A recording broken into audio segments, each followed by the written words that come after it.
A few years back, my friends and I were at our church late at night playing D&D. Our friend Brenton was the son of the pastor. His name was Robin, and he was not only our pastor, but a licensed exorcist as well. It was 5 of us kids there. Brenton, Scott, Zach, Quashawn, me, and also Brenton's dad was in the building. My mom showed up later after D&D, making for a total of 7 people in the church. So us kids were tasked with turning the lights off all throughout the building. We ran around getting it done and decided to meet up in the chapel upstairs. That chapel is tiny, with only 4 pews on each side meant for younger kids. When the last light for the chapel where we had met up in was turned off, the atmosphere did a complete 180. Things felt different to me at least, but to my friends not so much. They laughed, joked, and focused on scaring my mom. We sat in the chapel room for a bit waiting, asking the typical, "If anyone is here, please reveal yourselves," requests. Of course, there was nothing. It made me a little upset, as my mom and I love the paranormal, and to not get anything right off the bat was disappointing. Robin, Brenton's dad, suggested that we go next door to the nursery's kid playroom. We agreed and made the 10-second trek. My mom didn't like it.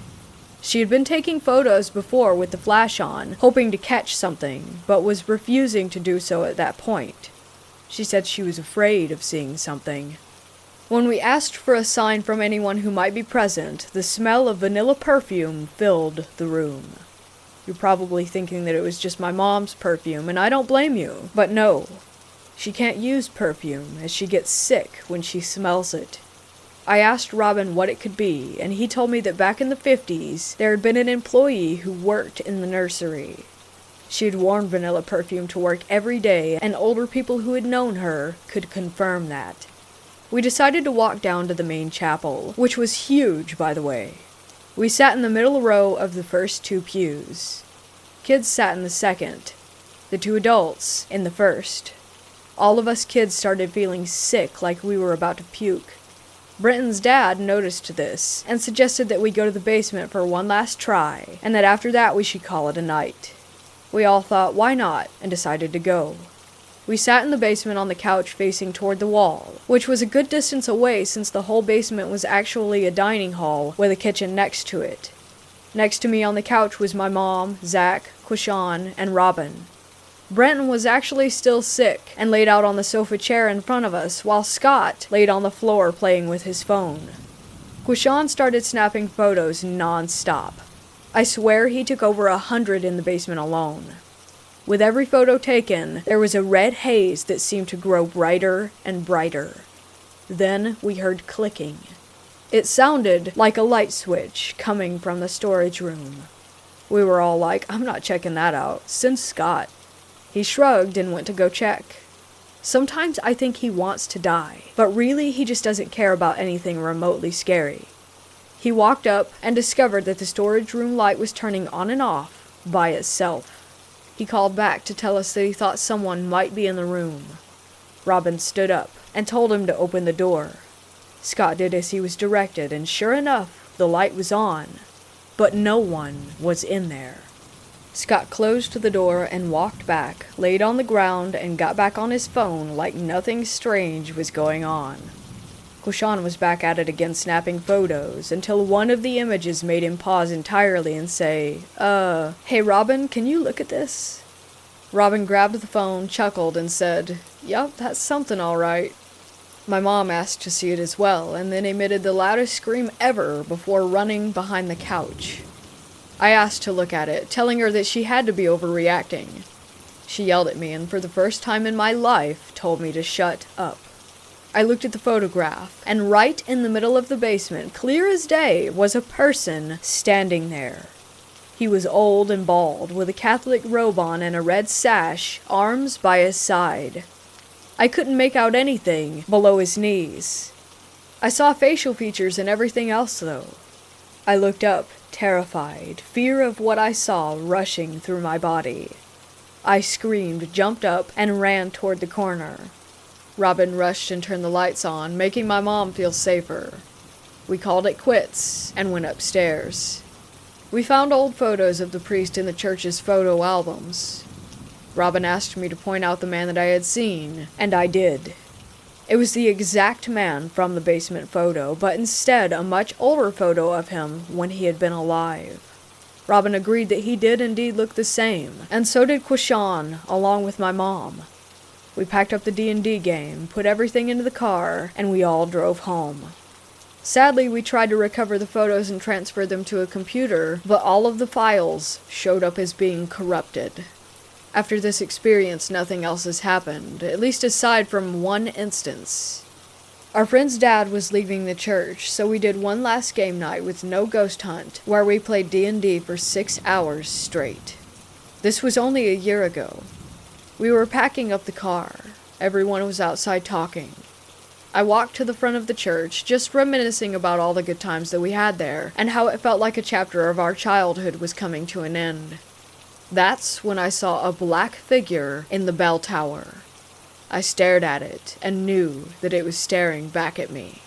I looked at it one last time, and walked back to the car without telling anyone. We missed that church every day. I stopped going after Robin left. One day I was sent to clean up the nursery with no help. The whole time I was in there alone, I felt as though I were being watched, and didn't feel safe. I ran out for the last time when I heard a little kid giggling in the playroom.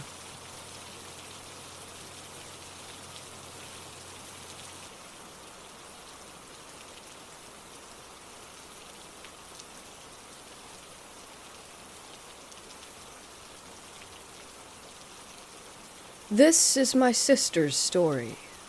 It happened when she must have been about 16. She's 22 this year.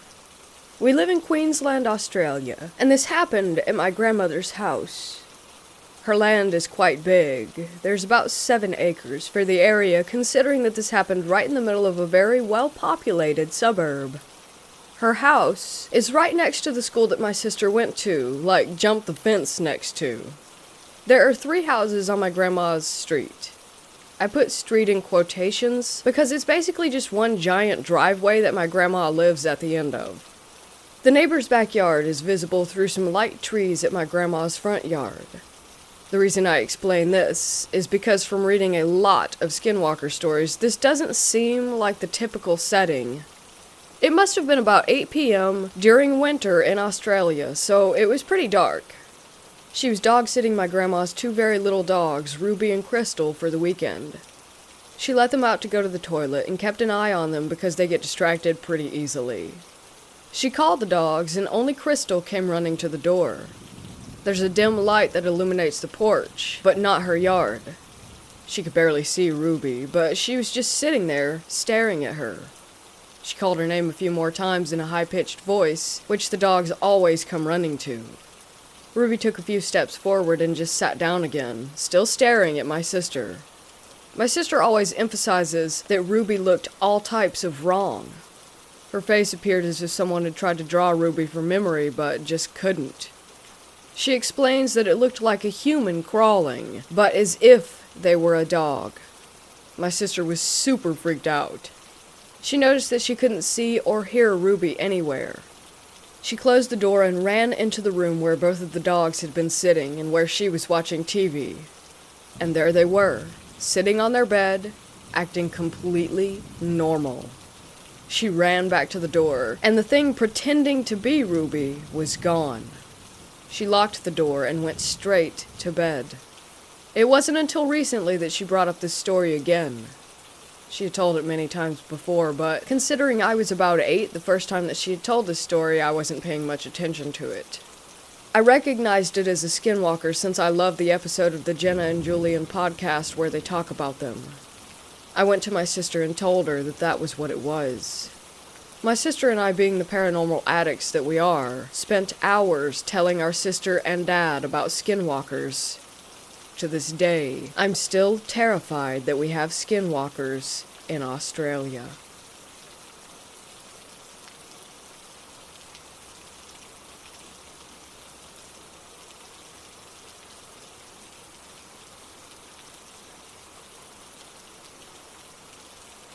Say their name and it will kill them. We live in an isolated community on the Navajo reservation. My aunt and her two brothers were home alone, while my grandparents had left for the evening to attend a chapter house meeting. They were in the house, and like many people from the reservation, they didn't have electricity. It had been dark outside for about an hour, and my aunt and uncle were getting ready for bed. Outside they heard noises, as if someone were moving things around the house. My oldest uncle went to look out the front window, and saw a large figure out by the truck. This was immensely out of the ordinary, because the closest neighbor was miles away. Whatever it was, opened the truck door, and began to dig through the personal items that my family had left in the vehicle. My aunt and uncle were frightened by the sight, and knew that they should take action. They took out their rifle and steadied themselves to hold it up. They flung open the door, and aimed the gun at the dark figure. The figure turned and began to walk toward them, totally unfazed by the weapon. My uncle pulled the trigger, but nothing happened. The figure drew closer, and my aunt began to smell something like a rotting corpse. It was so strong that it made her gag. My uncle continued to pull the trigger with no luck, and the figure came closer and closer. Off in the distance, headlights were coming up the road. My grandparents were returning. The figure looked toward the lights and started to move away and tucked itself behind a tree near the house. My oldest uncle ran toward the truck with the gun. My grandfather got out of the car and my uncle pointed to the tree. This thing was poking out its head to observe what they were doing. My grandfather ran into the house and over to the stove and grabbed a handful of ashes and rubbed over the gun and placed an ash-covered bullet into the chamber. He walked out onto the porch and fired toward the tree. Whatever that thing was didn't expect the gun to go off. The gunshot echoed, and the dark figure began sprinting. My grandma chased my aunt inside, and my uncle and my grandfather went after it. There weren't many roads or paths, so as my grandfather and uncles chased the figure, the truck was bouncing and the headlights were not fixed on one particular spot. My uncle swears that whenever the headlights would hit the figure, he saw a woman, but not only that. Whoever it was running on all fours like a bear. My grandfather eventually stopped the truck, and as they neared the ditch that drops about 20 feet, he got out and began to yell in Navajo. My uncle says that he was yelling out about a local woman. He yelled that he wasn't scared, and that he knew it was her, and to leave his family alone. A few days passed, and there was news that the woman that my grandfather had yelled about had passed away. I've always been told that if you know who the skinwalker is, say their name, and it will kill them.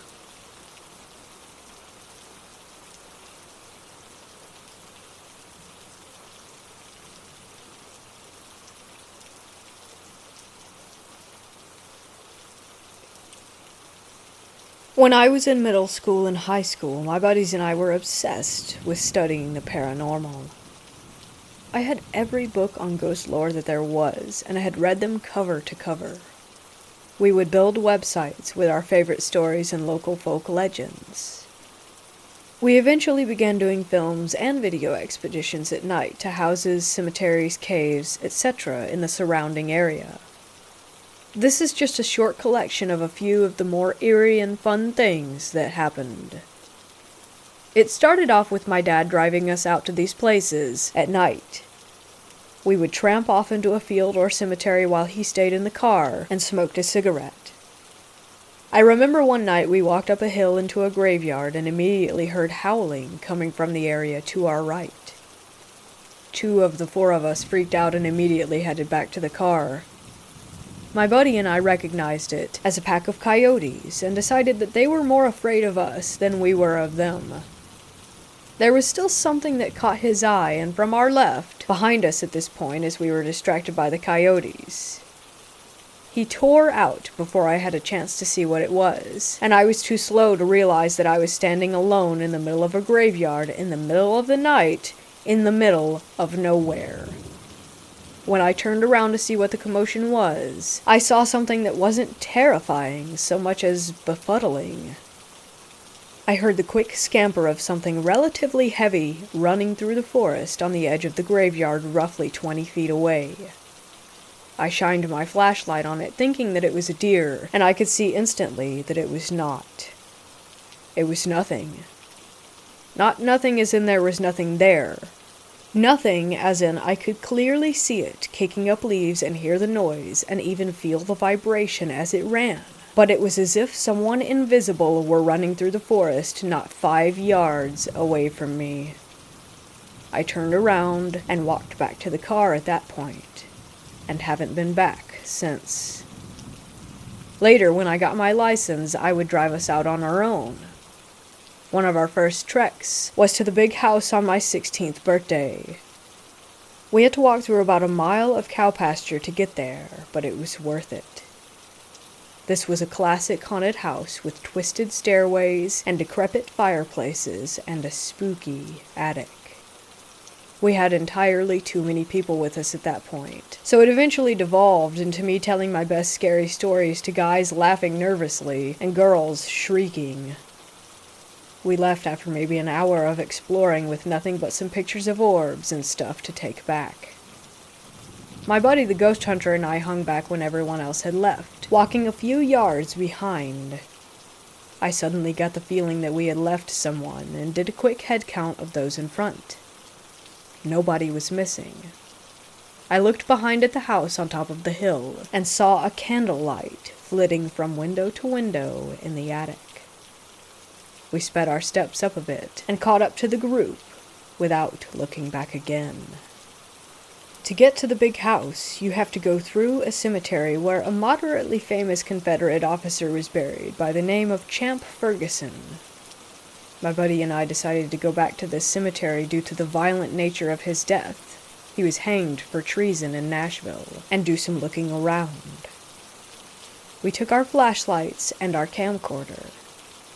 You have to park at the bottom of a small hill and climb some stairs to get into the small cemetery, and we made our way back into the very back where the officer's tomb was. I had my night vision on and my camcorder, and the screen flipped out, so I was using that to guide me through the otherwise completely dark graveyard. My friend had a flashlight that he was using, and I had mine in my pocket. We always checked the batteries to make sure that everything was working well before we left on these excursions. As I knelt down beside the headstone and was reading, the light from my friend's flashlight went out. I asked him to point it back in my direction to illuminate the faded text, and he said that he couldn't. It had died. I gave him mine, and he tried it, to no avail. Suddenly, the camcorder went out as well. We were in the middle of the dark with no one around for miles. We did relatively well staying calm. We had to grope our way around the tombs to get back to the road, all the while with the intense feeling of being watched from multiple sides. I almost broke my ankle when I got back to the small retainer wall and forgot about the steps in my hurry to get back into the safety of the car.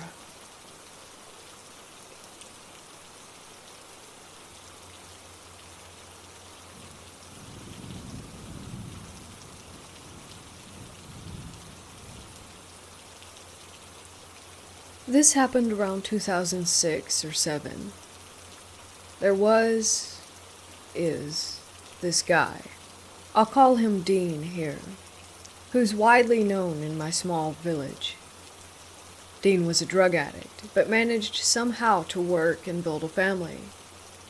But his addiction got worse, and eventually I got the news that he died in a mixed drugs overdose. We, friends and my then boyfriend, talked on a few different occasions about his death, how it was somehow foreseeable that he would die, and so on. Not long after he passed, like 2 months, I had just opened our pub at 4 p.m. and Dean walks in. He didn't look great, but he also didn't look dead. He noticed my facial expression and got slightly pissed as to why I was looking at him in such a way, so I quickly shook it off and served him. Later that evening, when my boyfriend arrived, I asked him what was going on with Dean, that he should be 6 feet under. But he said that he had no knowledge about Dean being dead, or that we had had talks about it. I asked them if maybe I confused him with someone else's death, who we all knew and we were talking about, but they denied having knowledge of someone else's death. The funny part is that after this happened, Dean got rid of his addiction and got his shit together. A glitch which happened earlier, around 2004, where my same as above boyfriend and best friend and I went to Berlin for 3 days. We rented a room for 3 in a little lo-fi hotel. So the first evening, it was Friday, we went out and looked for a location to have a good time. Locals guided us to a known party street where usually a lot of people were out, but for some unknown reason, nothing was going on that night at all. Only a few people were there. We still decided to bar hop and have a good time, just us 3. We drank a lot of tequila and water, and after we got kicked out of a bar, only for the reason that the owner disliked our nationality, we left this street and walked up to a kebab, where we ate and drank even more, and then decided to head towards our hotel. We did, and the next thing I clearly remember was that we entered a really tiny, cozy bar which was plastered in red velvet and had all dimmed down lights. I think even the carpeting was velvet. We had funny talks with the older locals, men and women, inside, and they were thrilled about our language when we talked to each other. At one point I felt too drunk and said to my companions that I wanted to go to bed. They felt the same, and we left. I then literally stormed away along this street, thinking our hotel was about 1 kilometer or so away, and I wanted to hurry. But after I went like this for about 20 meters, my companions yelled after me so that I would come back, because our hotel seemed to be right next door to that bar. Really, really next. Like next in the way of the bar door and the hotel door were about 20 centimeters away from each other. We didn't notice the bar when we arrived, and when we left the hotel earlier that day. Well confused, we went in and slept. The next day at noon, when we went out, there was no bar at all next to our hotel. Not even its door. And it didn't show up the following night either. We are still talking about this, and at least this time my friend and former boyfriend seem to remember the same things.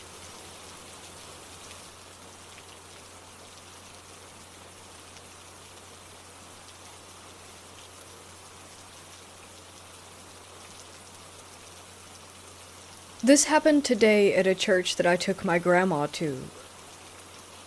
I haven't been since I was a kid, and figured it might be nice to go again. At first the church seemed very homey. I come from a small town in Kentucky but live in a city now, so I really enjoyed the change of pace. A lot of people at the church also used to live in Kentucky and still have family there, which made it feel as if there were a small piece of home right there with me. The service was short and simple. They started out with praise and worship, followed by prayer. After the prayer, they opened the side door and invited God, the Holy Spirit, and His angels into the church. Then they had an evangelist come in and preach a sermon. I was getting weird vibes at this point for whatever reason. I figured it was because I hadn't been to church in so long, and it had to do with a few personal reasons from my last church experiences. I was sort of zoning out while the evangelist had the stage. He got really into his sermon. He was yelling and putting his arm out toward us. Mid-screaming/preaching, his microphone messed up, and it made him sound demonic and loud. I know technical issues like that can happen, so I didn't think anything of it. He changes his microphone and carries on. While he's going on again, there's knocking at the side door, and all of a sudden it just flies open. I initially chalked it up to the wind, but the lights began to flicker as he continued talking. Everyone kept praising God and saying that the Spirit was in the church. They really seemed to enjoy these things that were happening. After the service was over, the preacher's wife went up to the podium and said that while all the weird stuff was happening, that she could hear everything upstairs. She also said that while she was up there, that she saw things running past out of the corner of her eye, and that a door had been slammed in her face. Not quite sure what to think of all this. I've never experienced anything in a public place like that, and definitely never expected to in a church. Like I said, everyone was really into it, and said that it was God, or angels. I'm an open and spiritual person and have experienced a lot of paranormal, but I didn't feel that whatever that was a good thing. I felt bad vibes before things started happening. Vibes that I continued to feel up until we left there.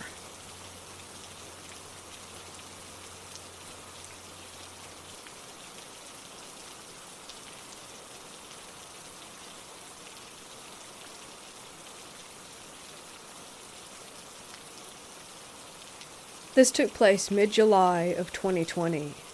I live in the city, but I often drive to my hometown, if you can even call it that. It's a grain elevator in the middle of a cornfield, just to get away from the hustle and bustle and enjoy some peace and quiet.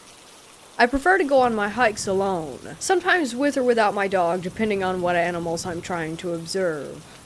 This time I chose to go alone, so I parked my car at the river just a few miles from the woods that I wanted to walk through. There's something about being able to see everything illuminated by the moonlight and hearing the coyotes that makes me feel at peace. I'd finally made it halfway down the dirt road that leads to the woods. I stopped for a moment because I felt a whoosh of really cold air. I thought that was so strange because it was a muggy Indiana night, around 80 degrees. I stayed there for a moment looking around to see if there was a logical explanation for the draft that I could see with my eyes. But nada. At that point, I looked directly above me and saw 3 baby raccoons trying to sleep on a branch just above my head. I remember thinking to myself, that's kind of odd, aren't raccoons nocturnal? But I just appreciated them for a moment and kept on going. I get another 500 feet down the road and whoosh, another burst of cold air. I stop again to try and figure out how that was happening. There were clear skies, 0 wind. I couldn't think of a good explanation. Before I had much more time to think on it, I heard something. To the right of me was a mostly unkempt hay and grass field, probably about knee-high at most. The moon was so bright that it was impossible to not get a good view of everything. I hear this rustling in the grass, maybe 20 feet away from me, and then it just stopped. I could see the animal now. I'll do my best to describe it. It was on all 4s, but it appeared that it had the ability to be bipedal if it chose to be. I could see the nape of its neck, down to where the animal's back legs would be. The hair on its back was very strange. It had a large, thick mohawk ridge along its spine. From what I could see of the animal, I assumed that it had to weigh close to 100 pounds. Its steps were very heavy. Nothing graceful at all about it. The rest of the hair on the animal's body looked similar to that of a chimpanzee or some sort of ape. The 2 front legs were very powerful, had a broadly set stance. But the thing that messed with me the most was the sound. I'll never forget it. I was holding my breath, hoping I had just run across one of the many feral swamp dogs and that he would run off since they don't like people.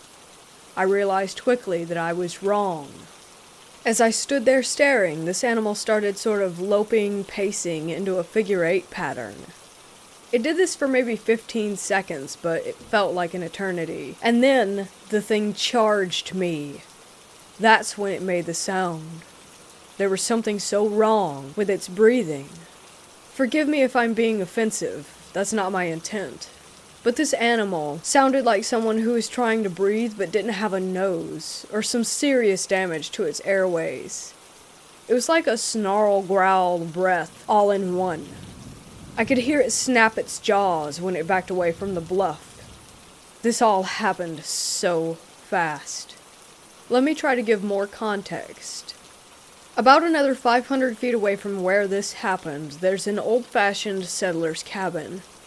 My first thought was to get there for safety, but before I could even make that choice, I heard a scream. Not a human scream.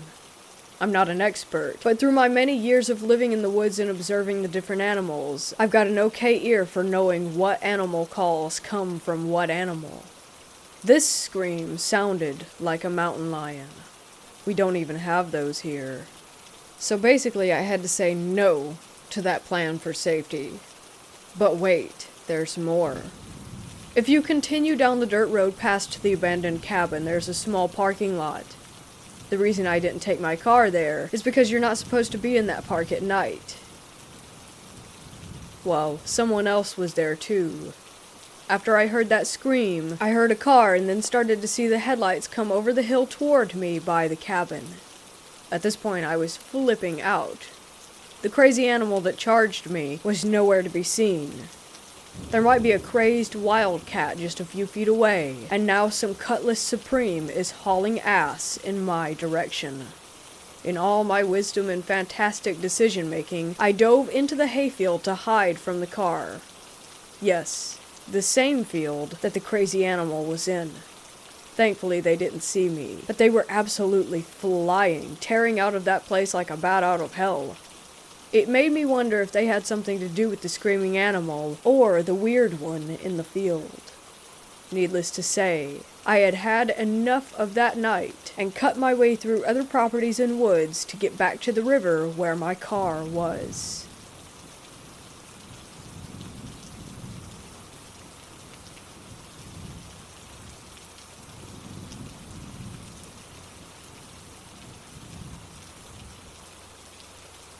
This happened a couple years ago on a friend's property. His property line comes up to a heavily wooded area where strange stuff is heard at night. We were hanging out in a small shed out back. I had just introduced one of my childhood friends to this guy, and we were hanging out when we hear his pit bulls going crazy, barking and growling at the woods. Then, an extremely loud, high-pitched shrieking comes from the woods, which made my childhood friend jump. As soon as the shriek was heard, his pit bulls came running in, one of them hiding under my chair. A minute or two later, we see 3 sets of very large, opalescent eyes staring into the shed. We started hearing small, light shrieks as they moved closer to us. I could just barely make out a completely white, gray, bony form before my buddy tells us to cover our ears. As soon as I cover my ears, he pulls out an old revolver and fires 3 shots out the open door, chasing these things off.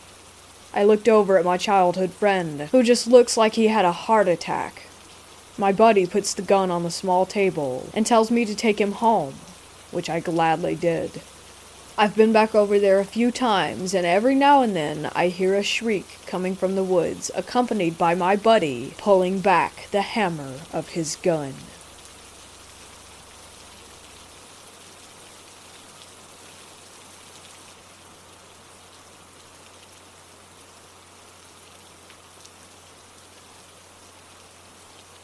I have a story of the first time that I saw a ghost in full body manifestation. It was to the point where they looked human.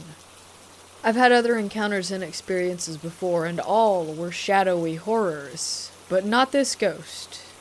It almost felt like a guardian angel, so this was very strange. When I was baptized, I was told to walk into the back area of the stage where I would wait to make my entrance into the baptismal pool. As I opened the door from the back area, I was greeted by a guy who was wearing a Hawaiian shirt and a straw fedora, holding a towel. He was just sitting there on a wooden box with a cane. I didn't think anything of it at the time, but then I realized that he was sitting at least 3 feet from the ground with his feet in the air. I figured that he must have been a spry old man, but at the same time I was confused as to why he was holding a cane in the first place. He handed me the towel and told me not to worry and not to be nervous. It was very warming and relaxing hearing him tell me that. Afterwards, I heard the cue for my name and went out, and I was baptized. When I was done changing, I walked into my minister's office and asked who the guy was. She had no idea who I was talking about, but as she said that, I immediately noticed a portrait on the wall of the man who had given me the towel. In the portrait, he was wearing a suit instead, but the face was definitely the same. I pointed at the photo and said, "Him. Who's that guy? Is he the chairman of the board?" She said, "No, he's a founding member of this church. He passed away a long time ago." I was so baffled. I told her it had to have been him, that it had just happened no less than 20 minutes ago. I went back to the place where he was, and there was a shelf of blankets and towels sitting on top of the box that he was sitting on. All I could think of in total shock was that there was no way that old man had propped that up there by himself in the last 15 minutes, and I quickly prayed and thanked him. After that, I've never had a similar experience.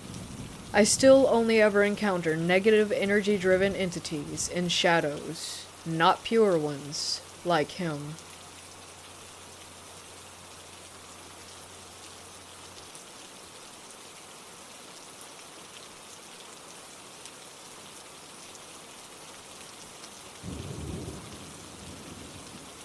So be patient with me.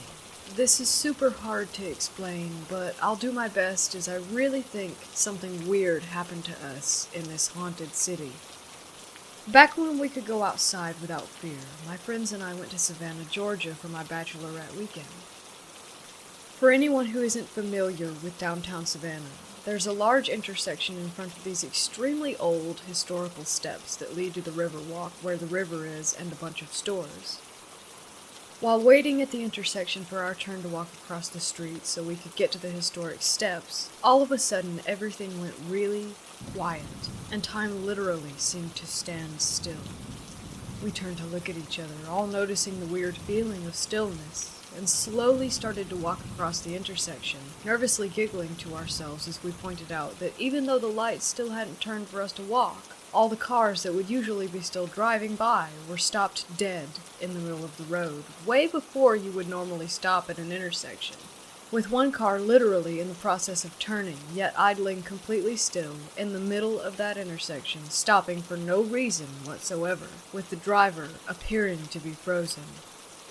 At this point, we were noticing we didn't hear any birds anymore, or sounds at all for that matter, except for the crosswalk timer saying to wait over and over, as if someone was hitting the button repeatedly, yet we were the only ones around.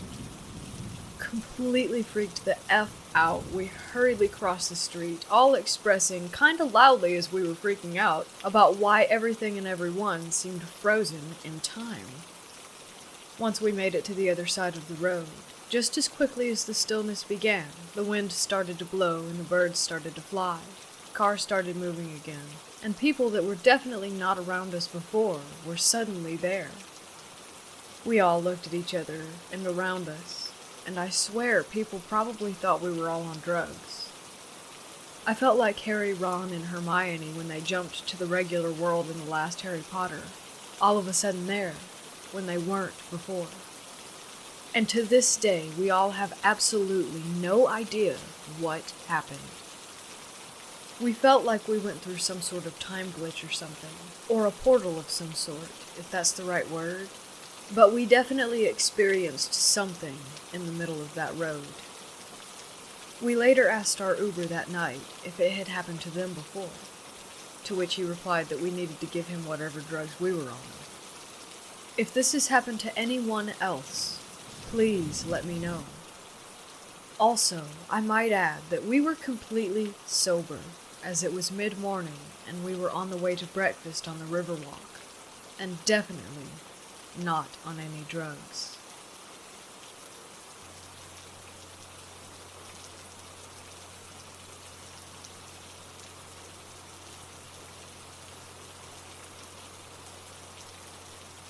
I used to go to this one church that wasn't too far away from my house. I had gone there for years before noticing anything. One day I was at the church with a friend. It was just her husband, and I. There was no one else in the entire building. We were in the gym, and I heard what sounded like a cabinet door slam in another room. I got up to check and see if anyone else had come in without us noticing, but everything was quiet and empty.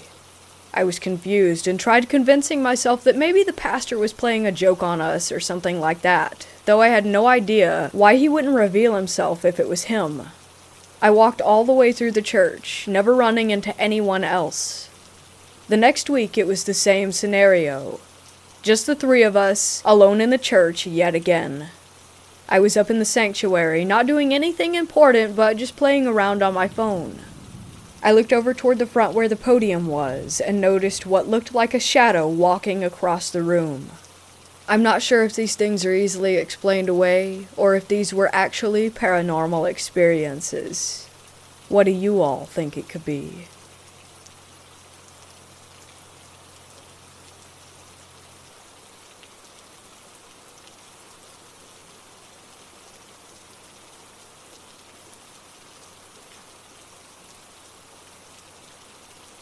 When I was younger and inexperienced, I decided to go to a spot in my small town that is supposed to be haunted.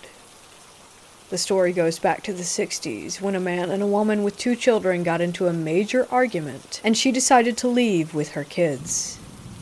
She packed up and left with her son and daughter, and began to head over a small bridge just south of town, when she noticed that the husband was coming after her in his vehicle. Outraged, he ran her off the bridge and killed her and the 2 children. She now wanders the bed of what used to be a river, looking for her kids. So my buddy and I were investigating there, and we didn't hear anything, so we decided to go to the other side of the river. We were using EVP only at that time. The few hours we stayed there, we didn't pick up anything. We went home, transferred the sound to a computer, and plugged the computer into our television, and then we heard a few sounds. One was at a time in the investigation when my buddy had tripped over a stick poking out of the ground, and you could hear a little girl giggling. The second was when we decided to move to the other side of the river, and announced to the ghosts present that we were moving, and we heard the most eerie, slow-speaking voice of the little girl that said, "Please don't leave me." We were never touched or harmed in any way, but after a while we realized that we failed to introduce ourselves, and that we did not ask anything present to not follow or attach itself to us. The night afterward, my mother told me that she was going to take a bath, and asked us if anyone else had to use the restroom. My friends and I said no, and we continued to play our video game. Next thing we know, we heard screams coming from the bathroom. My stepfather ran into the bathroom, and my mother came out wrapped in a towel, mad and upset that we went ghost hunting, and she believed that something was messing with her. She went to her room and got dressed, and came back out and said that her back was burning. I lifted up the back of her shirt to see my initials scratched into her skin. At this time, I was a bit worried and frightened, and I told her to lay on the couch so that I could keep an eye on her, as she said that she was tired. She then woke up a few hours later, but didn't seem fully awake, almost as if she were in a trance, sweating profusely, and her hair was soaked.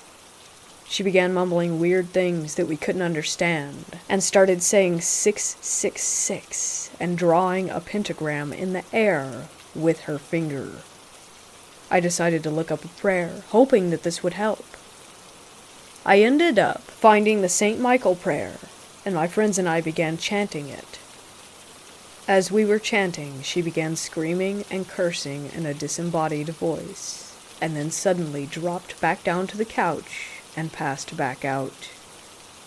She woke up like nothing had even happened, and was confused as we explained. After time passed and nothing else occurred, I decided to go to a friend's house who was female. As I was headed there, I got a text message notification that said, "Where are you going? You're not." I clicked on the notification to finish reading the message, but the text had vanished. I called my mother and asked if anyone from the house had messaged me, and she said no. So ignoring it, I went on over to my friend's house. It was around 1 a.m., so we went to her room and laid in bed, and she got up saying that she had to go to the restroom. As I lay there, I began to hear growling noises coming from her bedroom closet. When she got back, because I wasn't going to go and look, I asked, "Do you have a dog in your closet or something?" And she replied, "No, I don't own a dog. We're not allowed to have animals here." I was freaked out the rest of the night and didn't fall asleep until almost 4 a.m., listening to see if I could hear anything else. After awakening, of course, I was really tired. I called my mother to make sure everything was okay, and she said that nothing else happened while I was gone. And nothing else has happened since. Moral of the story is don't meddle in things that you don't understand or have not studied or prepared to deal with. I'm still interested in ghost hunting, and may do so in the future as I'm now more educated on the subject, and will take better precautions from here on out.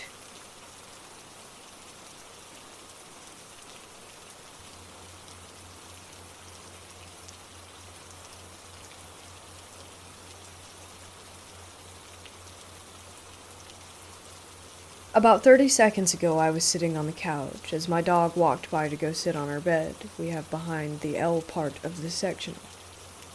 She had something small caught in her throat last night, I think a popcorn shell, so I was paying attention to her breathing just to make sure that she got it out.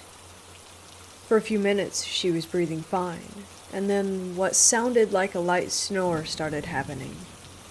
This is semi-normal for her depending on what position she's laying in, so I didn't bother to go over and check. That went on for about 5 minutes, until the most disgusting, and to my now realization terrifying, snore, cough, wheezing sound started happening. I go over to her to make sure she's okay, and the exact moment I looked at her bed, the sound stopped, mid-breath, and she wasn't there. She was outside with my parents. Had been for around 30 minutes. There's no way to get out of the room without walking right past me. I don't know whose fucking dog I saw, or what was making that creepy-ass sound 5 feet away from me. But I'm going to be staying outside for the rest of the day, and hiring an exorcist.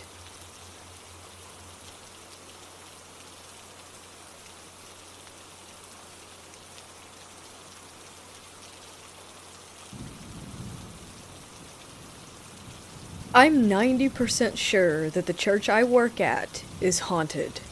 I work in the church Nursery, to be specific, which is part of the original church, which was built in the early 50s. They now have a detached main building for the adults, and my building is the youth and nursery building. The church also owns a house right next door that was built in the 60s, maybe the 70s, which the youth leader gets to live in. I've been working in the nursery alone for almost 4 years now. I also babysit the kids of the youth pastor in their house next door. At the nursery we have mainly very old toys made in the 70s that somehow still manage to work. I've never even replaced the batteries in these toys. After Sunday school, everyone in my building except me and my kids move over to the service building, so the kids and I are completely alone. I only have 2 kids at a time since we are a very small church. Without fail, at 11 a.m. every Sunday when youth leaves the building, I will have the same 3 toys randomly start making noises. I know the kids aren't the ones making them go off, since at 11 we have snack time, so we're all at the table. At first I thought I was crazy, as it would only ever happen while I was alone with the kids. Until last year, that is. Last year we got a new pastor, and his wife decided that she was going to work in the nursery with me since the youth pastor had a newborn. We wanted extra help just in case we had a situation go down that required 2 people. Well, the toys began going off with her present as well. She didn't seem to think anything of it. Once the pandemic started, she no longer works with me, and I'm alone watching just one toddler. When it's just us, I'll hear talking, footsteps, and doors opening or closing. I don't normally feel any bad vibes coming from whatever is in the church, though, so I leave it be. Now let's talk about the house next door that the church owns. This house, I actually am slightly scared of. Things are always falling and breaking in that house. The first thing that comes to mind is 2 years ago. The kids and I were in the living room playing, and all of a sudden we heard the sound of glass breaking. We searched the house and found that all of the light bulbs in the bathroom were shattered. I freaked out to say the least, but apparently stuff like that happens all the time over there. Another time, I was changing the baby's diaper in his room. He has sliding doors on his closet. He was fussy, so I was singing to him when all of a sudden I was hit from behind.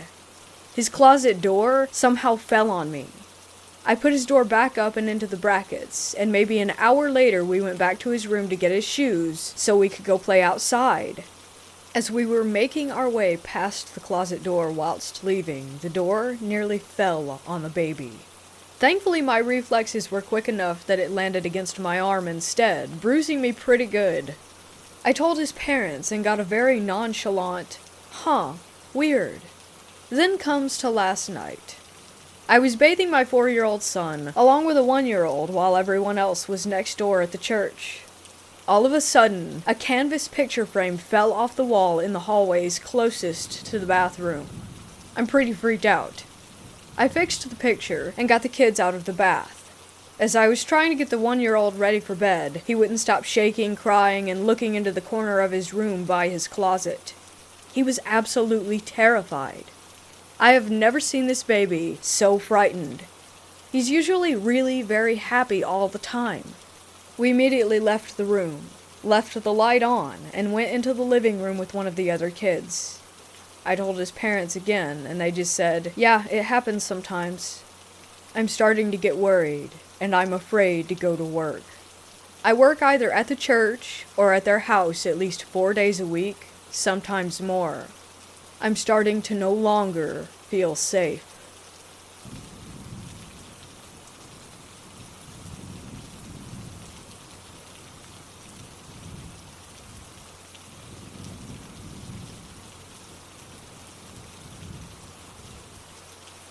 This happened about 3 years ago, but has really affected how I think about ghosts and the paranormal ever since.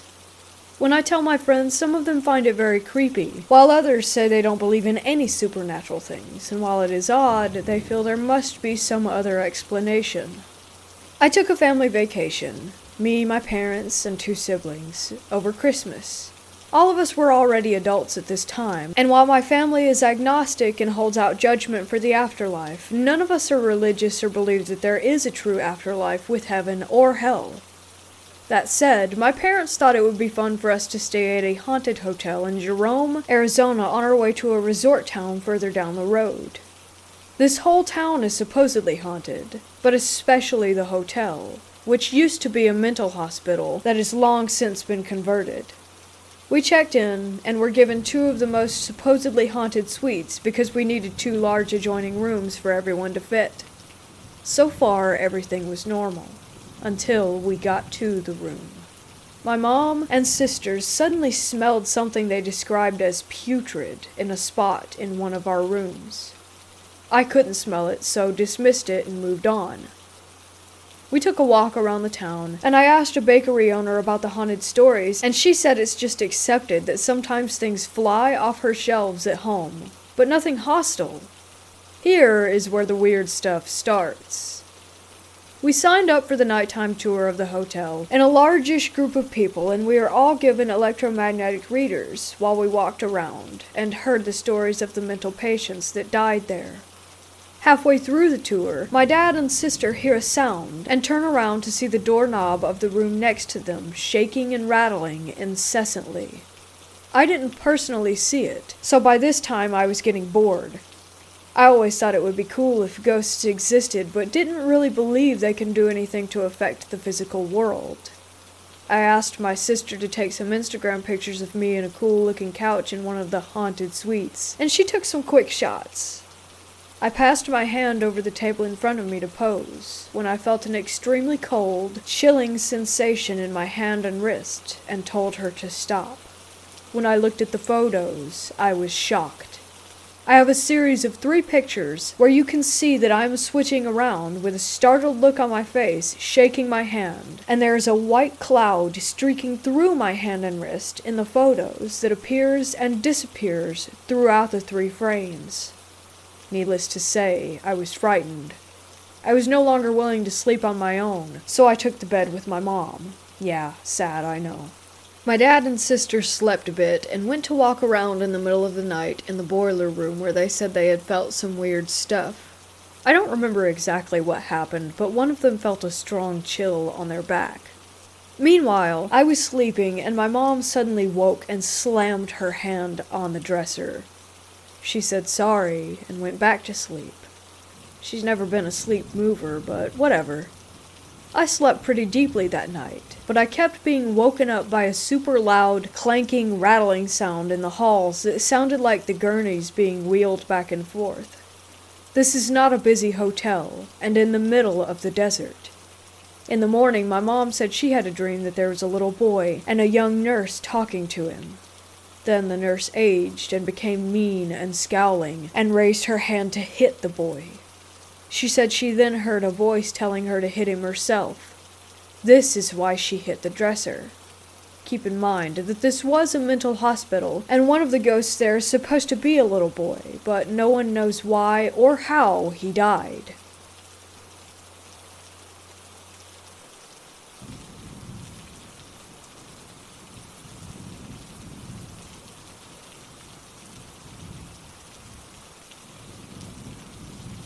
It was late summer, and my mom and I had decided that we should go out for a little spontaneous hike. We did our research, and found one trail that said it was a 4-mile round trip. Sounded easy enough. We got up early that morning, and began our trek. The entire forest had a horrible vibe. Even my mom picked up on it, and she's never been into any of the paranormal, etc. We had been walking around for hours, and this forest just seemed to get weirder and weirder. We had plenty of water and food, so I really can't say if we were just dehydrated or tired. We began to hear singing in the woods, and we just stopped and stared at each other. We had to be miles into the forest by now.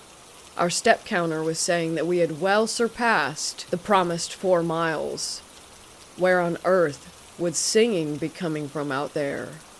We just looked at each other and began laughing. I remember her saying, "No way," and shaking her head and carrying on. It had been quite some time now, and we hadn't encountered another person on the trail.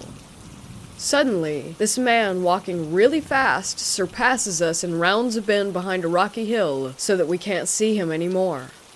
He said no words, just came up behind us and darted by. Again, me and my mom laughed and envied his athleticism until we rounded the bend ourselves to find that he was completely gone, out of sight. The path after that bend was fairly straight, and you can see far ahead of you, so there's absolutely no way he would have been able to clear that area that fast. This time my mom stops and says, "You gotta be kidding me." We're thoroughly freaked out after this. Eventually, we reach the peak, and after walking that long, you'd think that someone would probably want to stay there for a while and enjoy the view. Well, we pretty much got to the top, looked, and then left. We never discussed it, but I could tell that we were both uncomfortable and just wanted to leave. We were maybe halfway back through the trail, and the sun was beginning to set. We were moving fast. Our step counter said that we had hiked 10 miles compared to the 4 that we had initially expected. As the forest got darker, I began to hear leaves crunching behind us. I reluctantly turned and noticed that it was a buck several yards away. We hurried along as to not disturb it further, but then I began noticing that something was off. It was following us from a distance. It did so almost like a predator, hiding and peeking. I tell my mom that we were being followed by the deer, and we were pretty much at a jog at that point. The buck would not let us go. I would sometimes notice that it would catch up and follow just beside us. It always remained several yards away, though, always lurking, head down. I've lived out in the country my entire life, and have seen all the deer that you can imagine. I've never been followed by one like this. This seemed more than just curiosity. It felt horrible. Predatory. I felt like I was in danger. Always hearing those footsteps behind me, the feeling of being watched. Clearly, we made it out unharmed, but I really wonder if it actually intended to hurt us, or if it was just ushering us out of the forest. All in all, it was a freaky experience. Something is definitely up with those woods.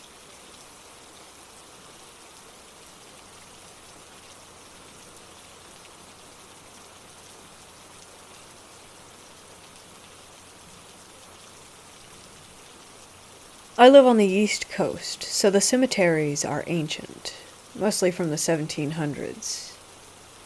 Me and a group of friends went to a local cemetery and decided to do some light, no equipment, just our phone flashlights, ghost hunting. Nothing too eventful happened for the first half hour as we walked around the soldier memorials. We crossed an old limestone bridge with a little creek underneath. As we started to leave the memorials, I said goodbye, and people started to feel dizzy or weak in the knees with pressure in the back of their heads and upper neck. A few even felt really tired afterward. We went on a little further, and a couple of the group members decided to split off, so me and two others were going to the oldest section of the cemetery.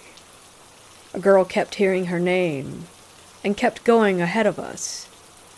After we all regrouped and talked over everything that had happened, the other guy in the group pulled his necklace off to give it to his girlfriend and found out that it was spinning without his hand or arm moving. I personally held his arm and felt his hand. It was not moving.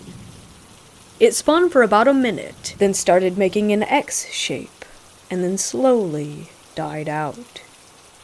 After that, nothing else happened to me or my group. However, the couple said that they were hearing people calling to them from the woods, into an area without roads or any buildings for miles. Needless to say, they thought that we were playing with them. But we were on opposite sides of the cemetery entirely. Just yesterday I was talking to a girl from the group, and she said that at home she heard the same voices, plus screaming and people knocking on her door. Today, I found out that she's in jail. What do I do? Should we go back to the cemetery and apologize? Or should we just forget that it happened?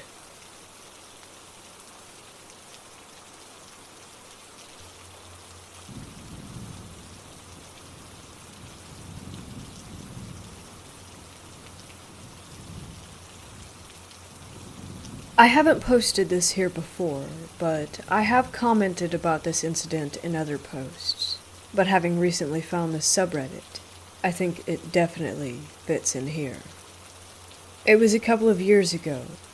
I was visiting my parents who still live in the same house that I grew up in.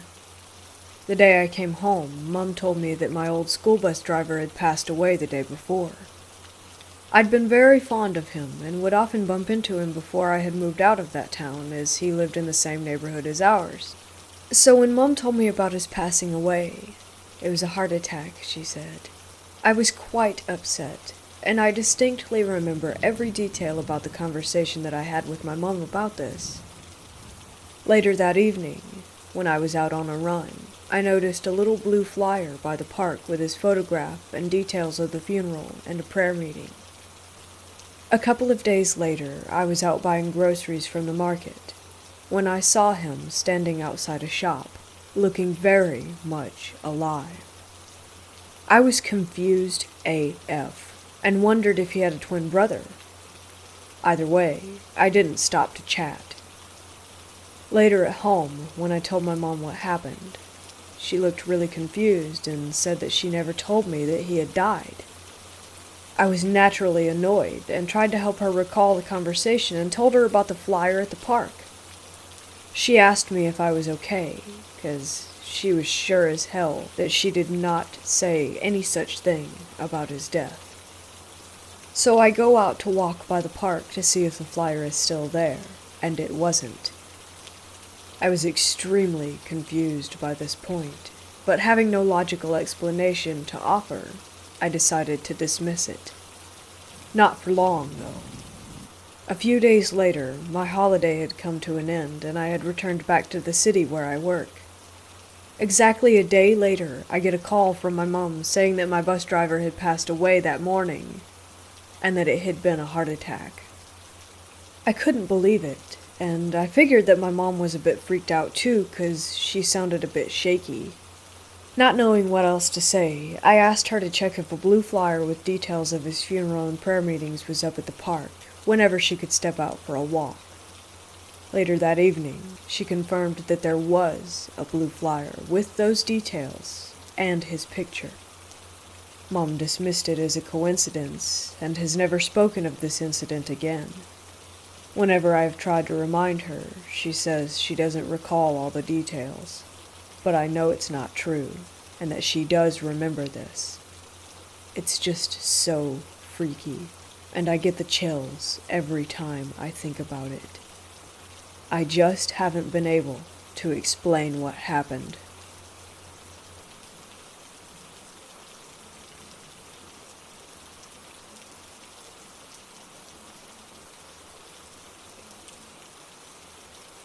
I'm a logical person, and I do consider myself a skeptic, even though I know what I saw, and I know that it really happened. Maybe it's just that I tend to be skeptical about most things. I will, as briefly as I can, describe a little history of the house and the changes my family made to it, because I believe that it applies to what I experienced. I'm originally from a small farming town in Washington State. My parents bought a ranch-style house in this town in the early 1980s, and we lived there until early 1993. The house was built in the mid-1950s, and was known as a party house in the 1970s when my parents were in high school. My parents did a lot of work on the house, as it was a little run down when they bought it. There were many holes punched in the walls and doors. The original hardwood floors were in rough shape, and the family room and original master bedroom had disgusting, torn, brown and lime green shag carpeting. The original master bedroom also had wood paneling on the walls. We tore out all the paneling and replaced the horrifying shag carpets with vinyl and new carpeting and renovated the bathrooms. The main change that my parents did to the house was they added a new master bedroom to the back of the house and converted the old master bedroom to a large laundry room / sewing and crafts room for my mom. The new master bedroom was added onto the other side of the master bedroom from the original master bedroom turned laundry room. I include all of this because during college I mentioned what happened in this house to a friend of mine who was really into the paranormal, and he suggested that the renovations my parents did, in combination with it being a former party house where there had been drug use and possibly violence, had stirred something up. So one side of the house was set up as follows, from front to back. Family room, the new laundry room, the master bathroom, then the new master bedroom at the back. The kitchen was to the right of the family room if you were facing the door to the laundry room, and could be partially seen from the family room. Now to my experiences. The Void Man. I do not know how old I was when I first saw it, or how old I was when I last saw it. I lived in the house until just before my 8th birthday. I was between 5 and 7. That much I do know. I mostly saw it when I was in the family room. It would stand perfectly still in the doorway from the family room to the laundry room. It seemed to be staring at me, but it had no eyes. It was a pitch-black void in the shape of a human. There were no discernible facial or other body features on it. It was a body with a head on top. The outline of the body appeared to be slightly fuzzy or misty. I would say it was over 6 feet tall. I should also mention that no one who lived in the house was that tall. My mom was maybe 5'3", my dad is 5'7", and my brother was a toddler at this time, so it couldn't be me misremembering any of them. I would just stand there and stare back at it. I felt frozen and didn't know what to do or say. I felt like I couldn't speak if I wanted to when it was there. I remember feeling a sinking sensation when I saw it. I have one distinct memory of staring at it in the doorway to the laundry room, and I could see my mom working in the kitchen. She was standing at the stove and could have seen it if she had turned her head to her right. She did not notice it. I named it the Void Man at some point. Staring at it was like staring into a deep void. A void that would swallow me up. I don't remember feeling fear exactly when I saw the full shadow person. It was more that I couldn't feel anything. That was not the case for the other way that I would see it. It would like to peek its head around the door frames at me. It would do it several times in rapid succession. That would terrify me. I think that was its intention. I would usually go running off to my room or to go find my mom. I only ever saw the full body of the Void Man from the family room looking into the laundry room, but it would peek its head out at me from both of the laundry room doors, the one leading into the family room and the one leading into the master bathroom. If my parents ever saw anything, they had never mentioned it, and I have never mentioned it to them. I'm sure that there are those out there that will say, well, you were very young, you must be remembering wrong, or you made it up at some point and then it became real to you over time. I wish this was the case. I really do. But I remember the Void Man very vividly. I know that I saw this thing, whatever it was. We moved out of that house in 1993 and moved into one that we had built. I have never seen anything like what I did in that house ever again, but the experience has followed me my entire life. I have a nervousness about open doors, and what I might see on the other side.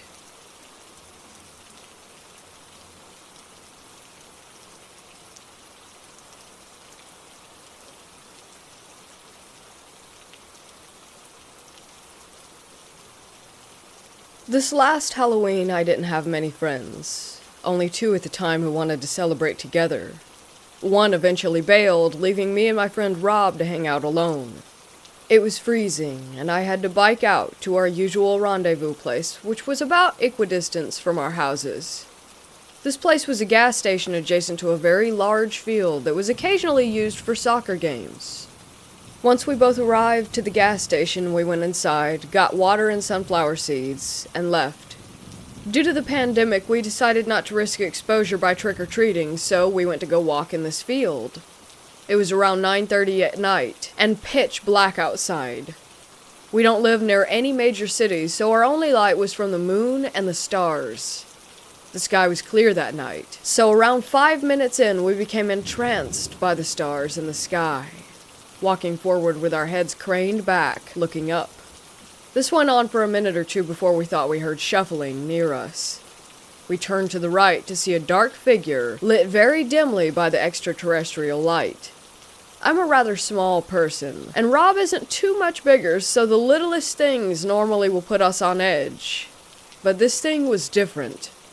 It looked bipedal, though it seemed to be bent over with a near hunched back.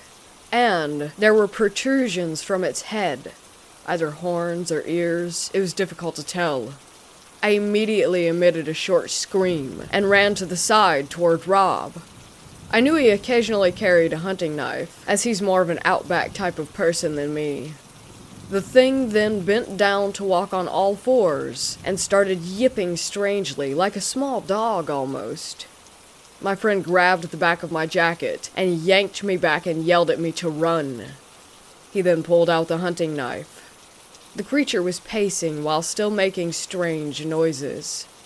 It looked like it was about to get closer before Rob threw the knife at the thing and got up to run. He yelled an exasperated "shit" as he started to sprint away. As we ran, I heard a voice repeatedly echo Rob's, also saying "shit." We ran all the way back to the gas station and to where we parked our bikes. Wordlessly, we decided it was best to just go inside the brightly lit station and just wait for our nerves to calm down. We haven't been able to hang out since due to the virus, but I doubt that we will go walking in that field at night again.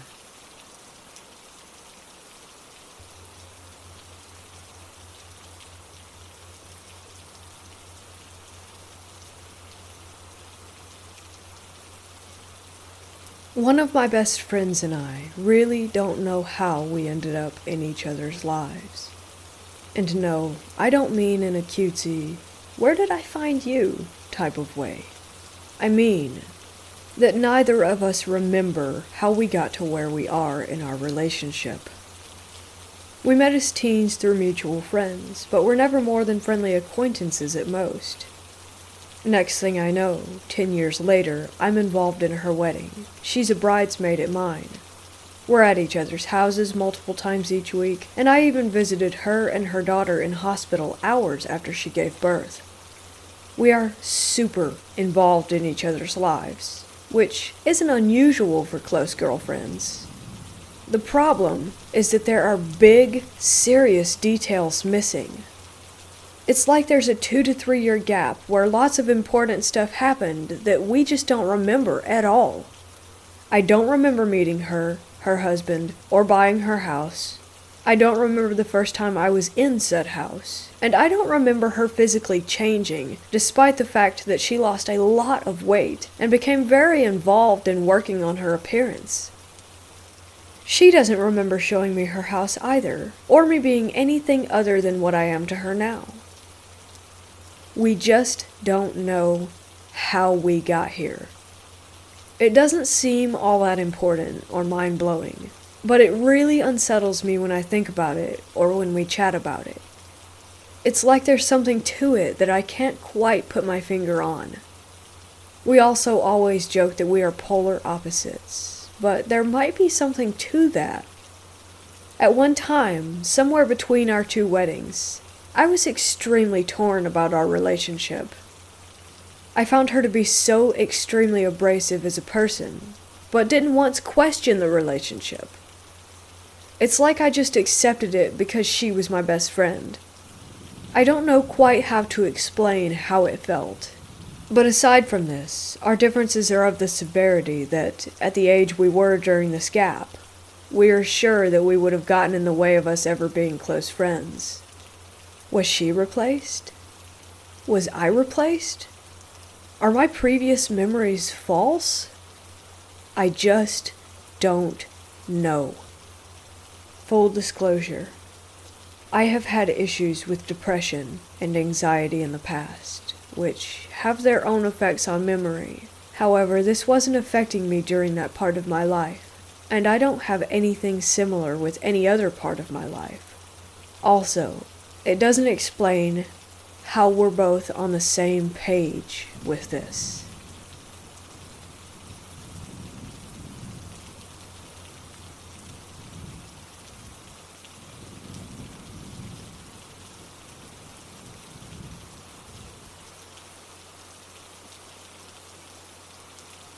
I wanted to start this off with a trigger warning, as it does speak of suicide.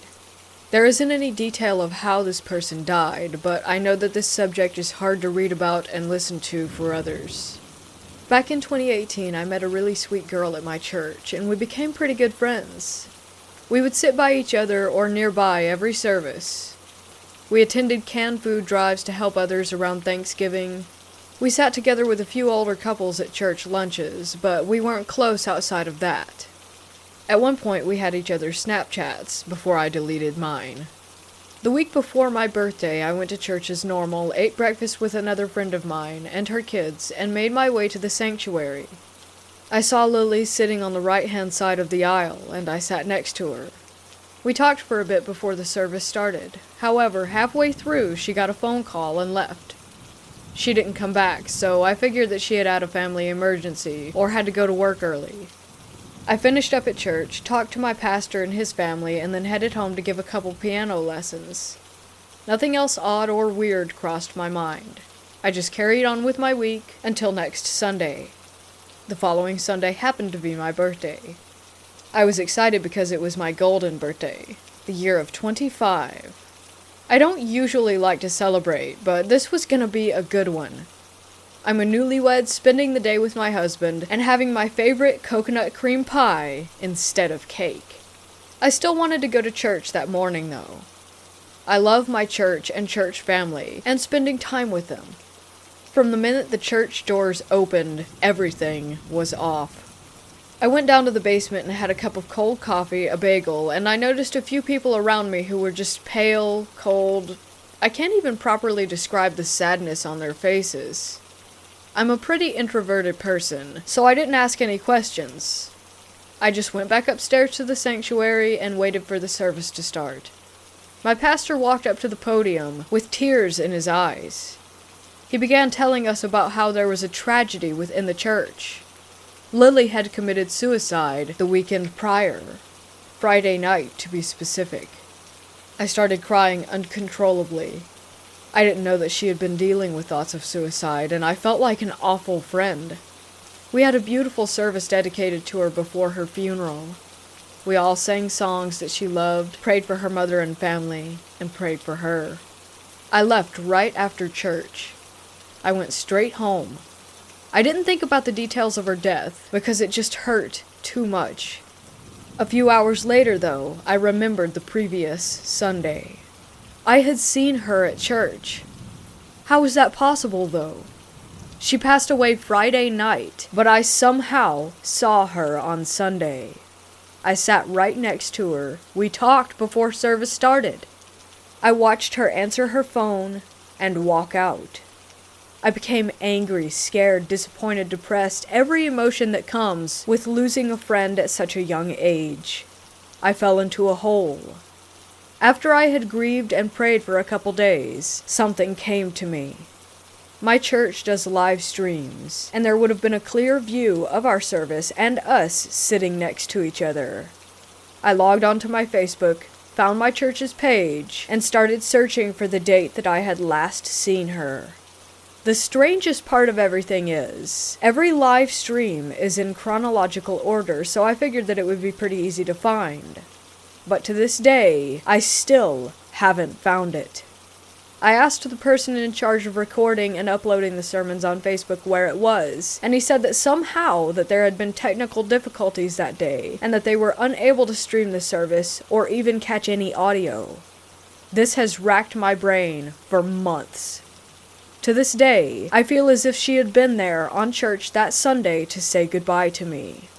I asked other members if they had seen her the week before, and they all said that they couldn't remember if they had, or they corrected me by saying, "Honey, she passed away last Friday night." There's no way she could have been there. My church is fairly small, and we only have a morning Sunday service, so there's no possible way that I could have gotten my days mixed up. I've had many ghostly encounters in my life. Way too many for me to even count. I'm going to continue to write about all of them, because writing about it honestly is the only thing that brings me peace and sanity. This one hits the hardest, though. I wish I had more answers than I do, or some sort of proof, but I don't. I didn't have any eerie feelings when I last spoke with her. She didn't feel like a ghost or an apparition. I feel like she was truly there, without a doubt. I hope that one day I can find some answers, or an explanation at least. But for now, I have to keep telling myself that this is how Lily decided to say goodbye to me, and learn to be okay with it.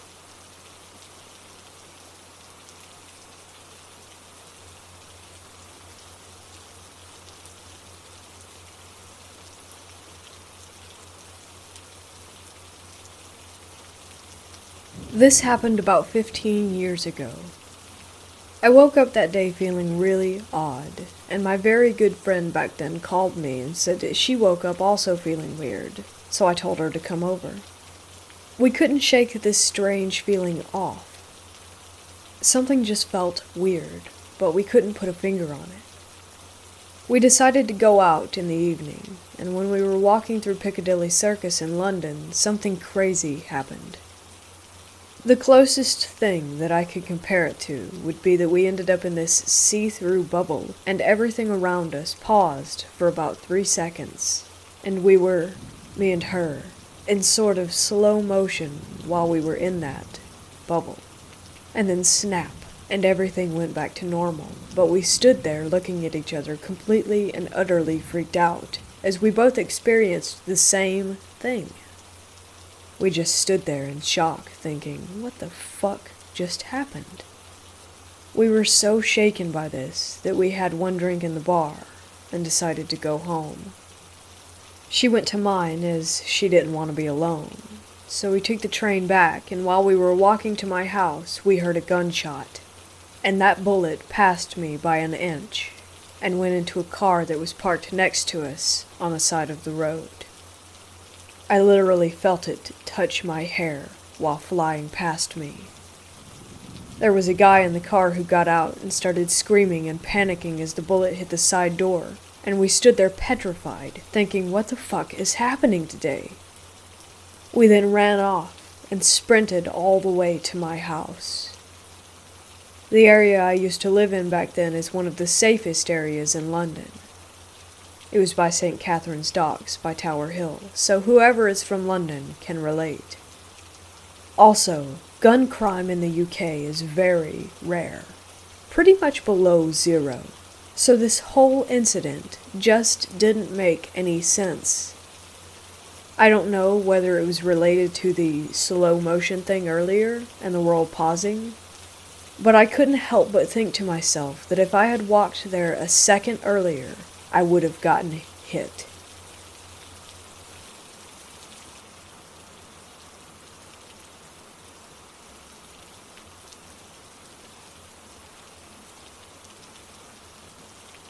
I was around 12 years old, and me and my friend were in the mountains.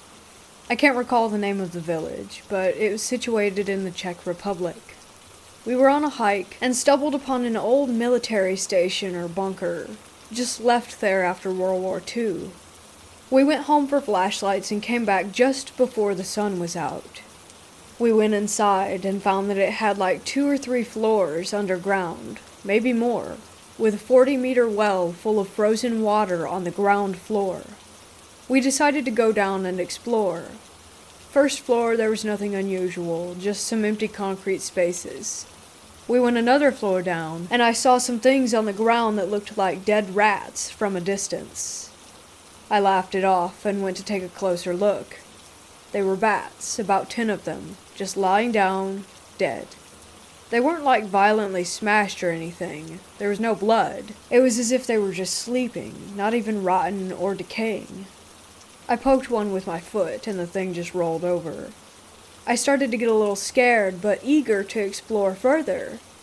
My friend was basically halfway up the stairs at this point, nervous laughing, saying, "Yeah, we should really go, I have a bad feeling," or something like that. I was almost pulled to continue exploring. Half of me knew that it didn't feel right, but I ignored my friend and continued on. I was almost there, and I suddenly got sick in my gut. That feeling that's screaming in you, the adrenaline. I took another couple of stairs, shining with my flashlight ahead, and then I saw it. I scanned the whole floor, seeing the stairs that went even further below collapsed, so no getting further down, and as I looked across the room with my flashlight, there was a spot that it could not illuminate. In the middle of that spot, there stood the shadow of a man. The flashlight's beam just couldn't get through the form of it. It ate all of the light. I then realized how cold that it had become. I could see my breath. I was staring, paralyzed, for what seems like minutes, but was probably only a couple of seconds. The shadow got a little closer as I blinked. No need to say, I bolted like I never did before, not even caring if it was behind me or what it was. Just running for my life. I got to the entrance and my friend was looking at me horrified, and I just told him to run while rushing past him. We sprinted for about 5 minutes, then confirmed that yes, we were still alive. When we got home, he told me that he had seen something in the corner as I ran past him, so it wasn't just me. His father told us the next day that a lot of soldiers had died there, and there's even an army museum nearby. So was it the ghost of a soldier or a shadow person?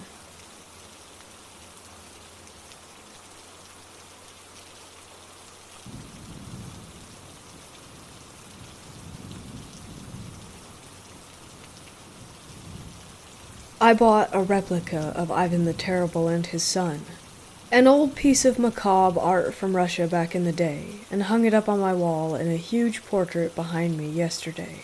It's a rumor or popular belief that the painting is cursed, and I've always been a fan of strange items and collectibles, so that's why I bought it. As I went to sleep last night, I was stricken with nightmares. Terrible nightmares. I dreamt I was in a camper with a friend and we sat down to watch a movie called Pendulum. It was a knockoff of Hellraiser. We began watching it and the computer screen just shut off, and we couldn't get it to turn back on, so we had a collective bucket moment, and I exited the camper to go back inside to the house, whilst my dream friend stayed in the camper. As I came back out, still during the dream night, with a drink, I noticed blood splattered on the windows and rushed inside. My friend had been beaten to death, and Pendulum was pulling himself through the computer screen. After this, I woke up, and by that I mean I came to a real-world setting where I was asleep on my couch last night. I attempted to get up and get some water, as I was thirsting after such a nightmare.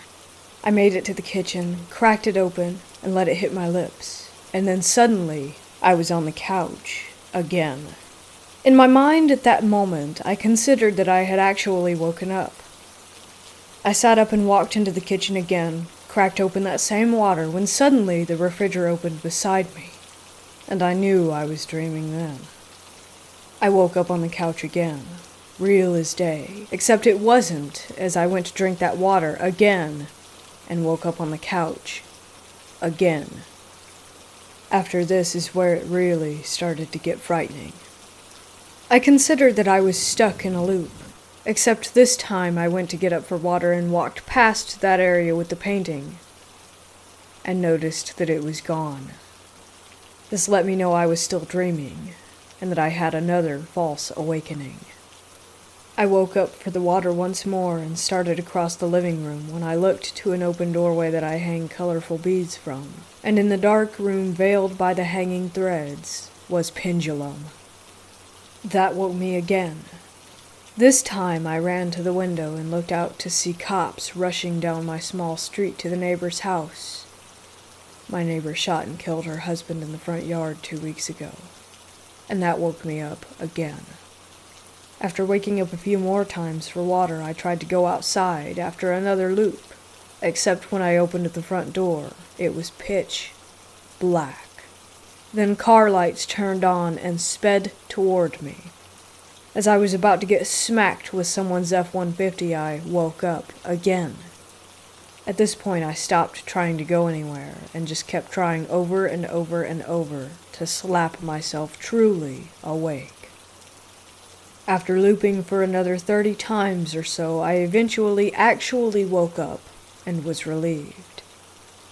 I got that fucking water and downed it in one go.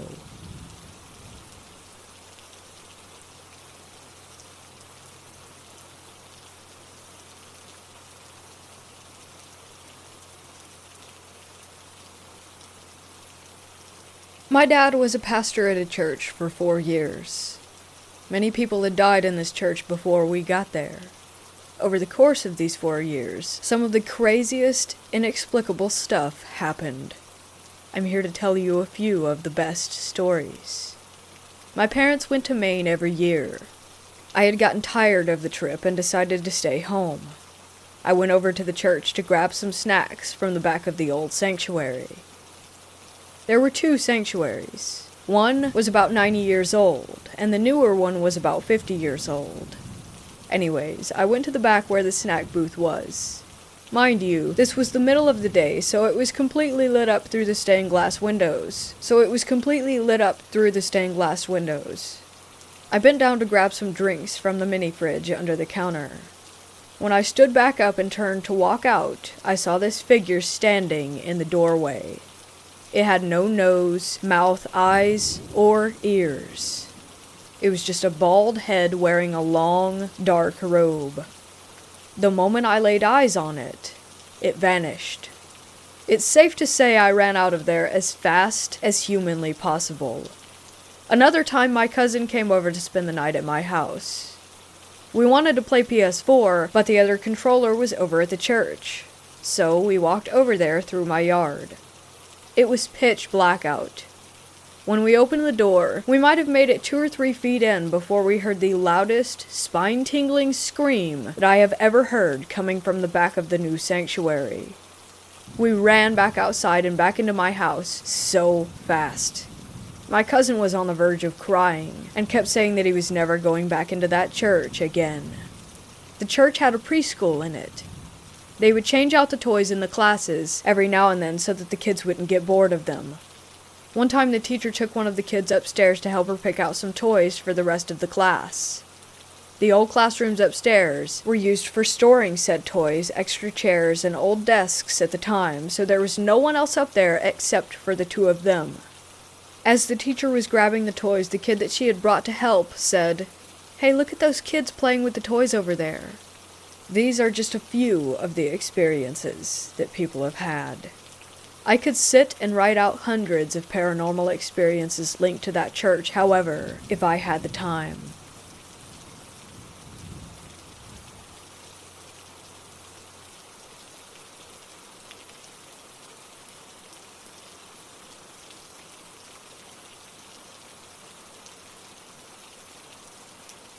My parents have owned a tavern/restaurant for 14 years in my small town. My father is someone who likes to start new projects and is a well-known person in our town. One day he was contacted by the local realtor to offer my father a private showing of a historical hotel that had been up for sale. This hotel has been around for decades and went from hotel to restaurant to bar with little success. Everyone who had owned it before put it back on the market within a year. The bank had the title now, and the realtor told my father, if you don't plan to buy it and fix it up, they're going to rip it down. A lot of people in the town thought that the only person who could save it was my father, so he bought the hotel. My parents kept the downstairs bar and renovated the upstairs for apartments. This is when odd things started to happen. My father would come home almost every night with the camera footage to show my mom and I. The footage always showed an empty pool room with small, random orbs floating in the foreground. My father is a believer in the paranormal, but my mother is not, so her and I both chalked it up to bugs and dust. Although I will agree, the way the orbs zigzagged around the room was weird, but it still seemed like nothing. A month goes by and my father comes home early on a Sunday from working down at the hotel. He walked into the house, looking spooked, something my father rarely ever is. He detailed out how he was behind the bar, checking on receipts from the night before, when he heard footsteps approaching from the hallway entrance. We don't open on Sunday, but if someone my dad knew saw his truck in the parking lot, they would just walk in to see him. So he didn't find the footsteps odd at all. Without looking up from his receipts, he called out, "We're not open, but give me a sec." He heard the footsteps enter the bar room and take 6 more steps toward him before stopping. Taking another second to finish going over the last night's shift, he looked up and peered around the wooden support beam, and there was no one. He said he got out of there so fast, he doesn't even remember locking the door behind him. My mom obviously thinks he's crazy, but I am freaked. That place always gave me the creeps, but my father confirming my fears made me want to never step foot in that building again. 2 days ago, my mom had an experience there that sent her out the door faster than my dad. She was in the bar room before opening hours collecting the shift money from the night before. She wasn't there for more than 5 minutes before she started to hear the faint sound of music coming from the entrance hallway. She said she ignored it for a while, assuming it was one of the tenants upstairs. After collecting the money, she went to leave and the music started getting louder. She said it sounded like old waltz music, piano-based, and that it was clear as day. The further she walked down the hall toward the bedrooms, the more prominent the noise became. As she stepped in front of the women's restroom, she said it sounded like someone was in there playing the music on their phone.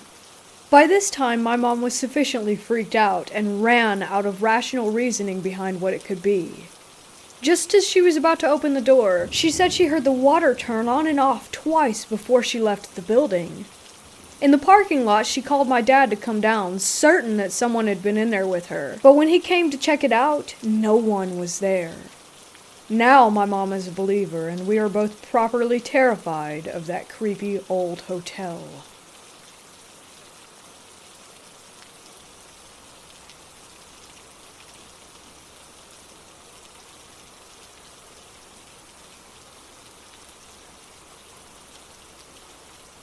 This began in January of this year.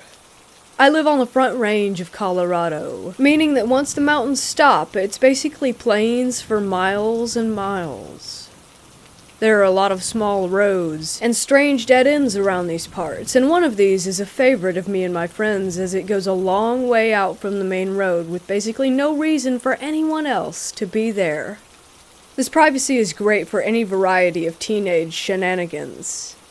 Back in January, I was high as hell in the back of my friend's car as we drove down that road, hoping to park at the end so that we could smoke some more.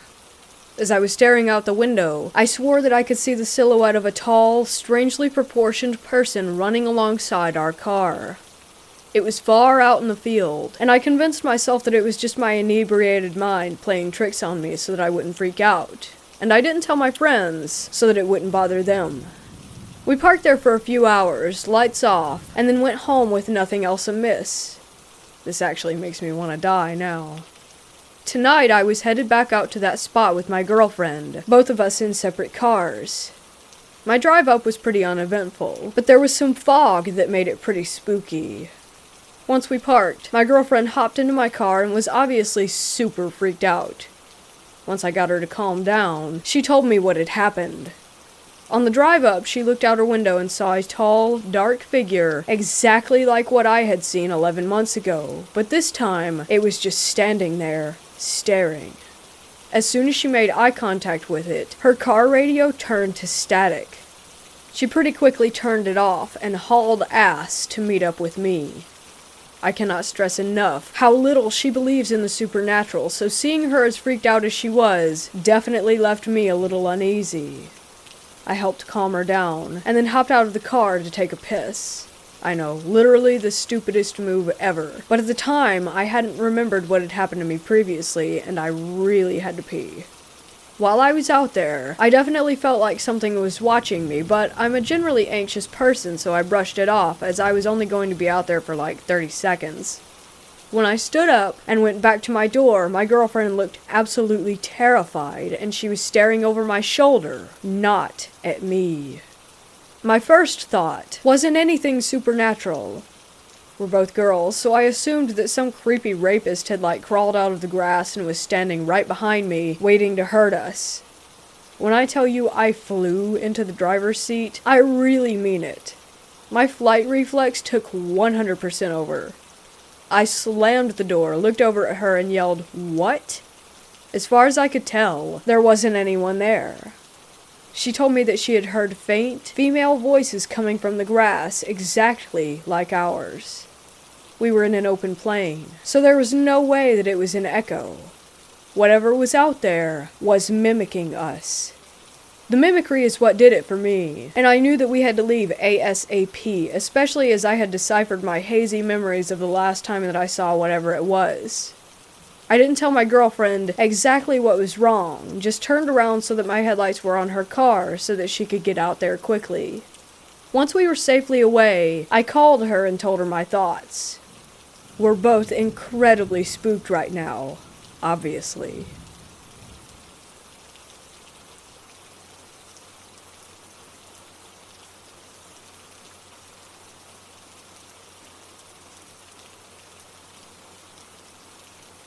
The dream I just had was one of the most prophetic that I have ever had.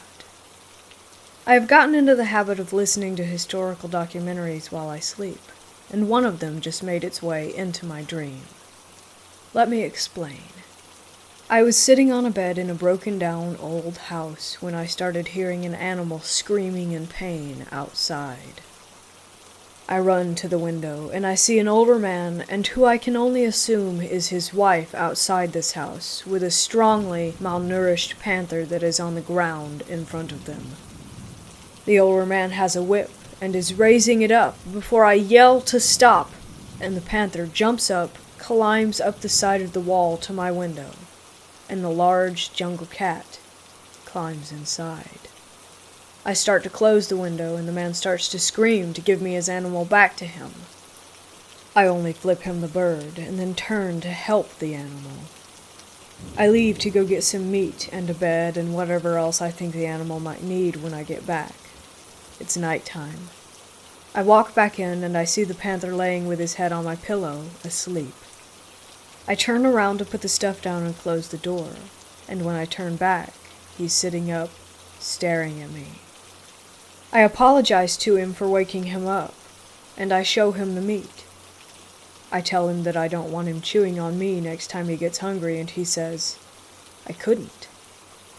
At this point, I'm completely caught off guard, and I just stare at him.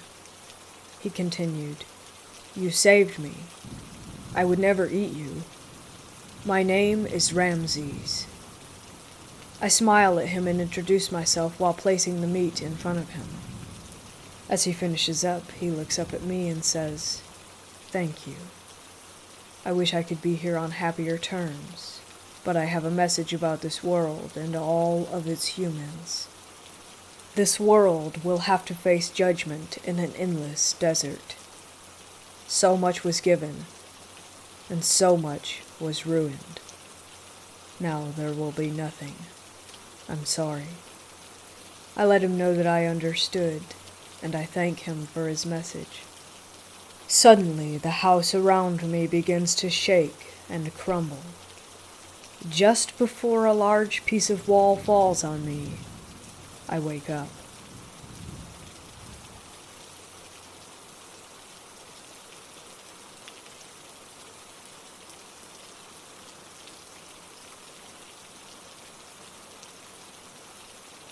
Back in the winter of 2019, my partner and I had settled into a hotel for a few days before going on vacation elsewhere. I am somewhat sensitive. I've never seen a full-body apparition in reality, and never had any physical paranormal happenings up until this point, either. I've only ever felt feelings in environments. This hotel room was no different. Upon entering the room, I felt a sense of calm when stepping inside.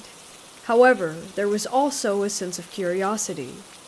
I felt as if something was watching my partner and I. Over time, this feeling became more comfortable, to put it lightly. Over the course of the next few days, different feelings became more noticeable by the minute. Most of the feelings consisted of being watched. Eventually, I asked my partner on our second day there, Hey, do you feel anything off about this room? To this they responded, No. Whatever was watching us noticed that I noticed them. That's when the experience turned from lingering to dark. Later that night in bed, I had a normal dream. I don't remember most of it, other than maybe one image of running curiously through a black hall of mirrors. Suddenly, as if I had blinked, I saw the hotel bed, my partner and I, sleeping. We were laying away from each other, but there was a mass between us. A dark mass. It leaned in closer to me, and I felt what can only be described as a light body pressure on my back and arm as it held around my torso. The thing spoke to me in my sleep, more specifically in my mind. It had a male voice, but took on the voice of a mixture of my partner and my first ex-partner. It casually threatened that it was going to hurt my partner. I couldn't move, and my perspective was going back and forth from my own perspective of laying on one side of the bed to seeing a bird's eye view of the bed. I wasn't lucid enough to tell it to go away, but did have enough control to ask why, and to say, Don't hurt us. It then responded, I don't want to hurt you, but I want to hurt your partner, and I'm going to. I kept telling it not to better not to leave us alone. Then it threatened to hurt me as well. I could feel its intent, so I stopped responding. To my silence it replied, Good. Be glad that I'm not hurting you, but your partner is going to hurt. Right about now. As soon as it said now, I jolted awake to the sound of my partner's blood-curdling scream. My partner's leg had developed a Charlie horse cramp in their sleep at the same time that the spirit had spoken its statement. I could still feel the spirit's energy upon wakening, and one thought popped into my head. I told you. The next morning, we packed our bags for the vacation. I could feel whatever had tormented my partner the other night, watching us leave. I told my partner about the incident, and they jokingly told me not to sick any demons on them. but they did believe me. I've never had a spirit contact me so directly in my life before this. That spirit did not attach to me, surprisingly. It stayed in the hotel room, and it's unlikely that I'll ever go back there again.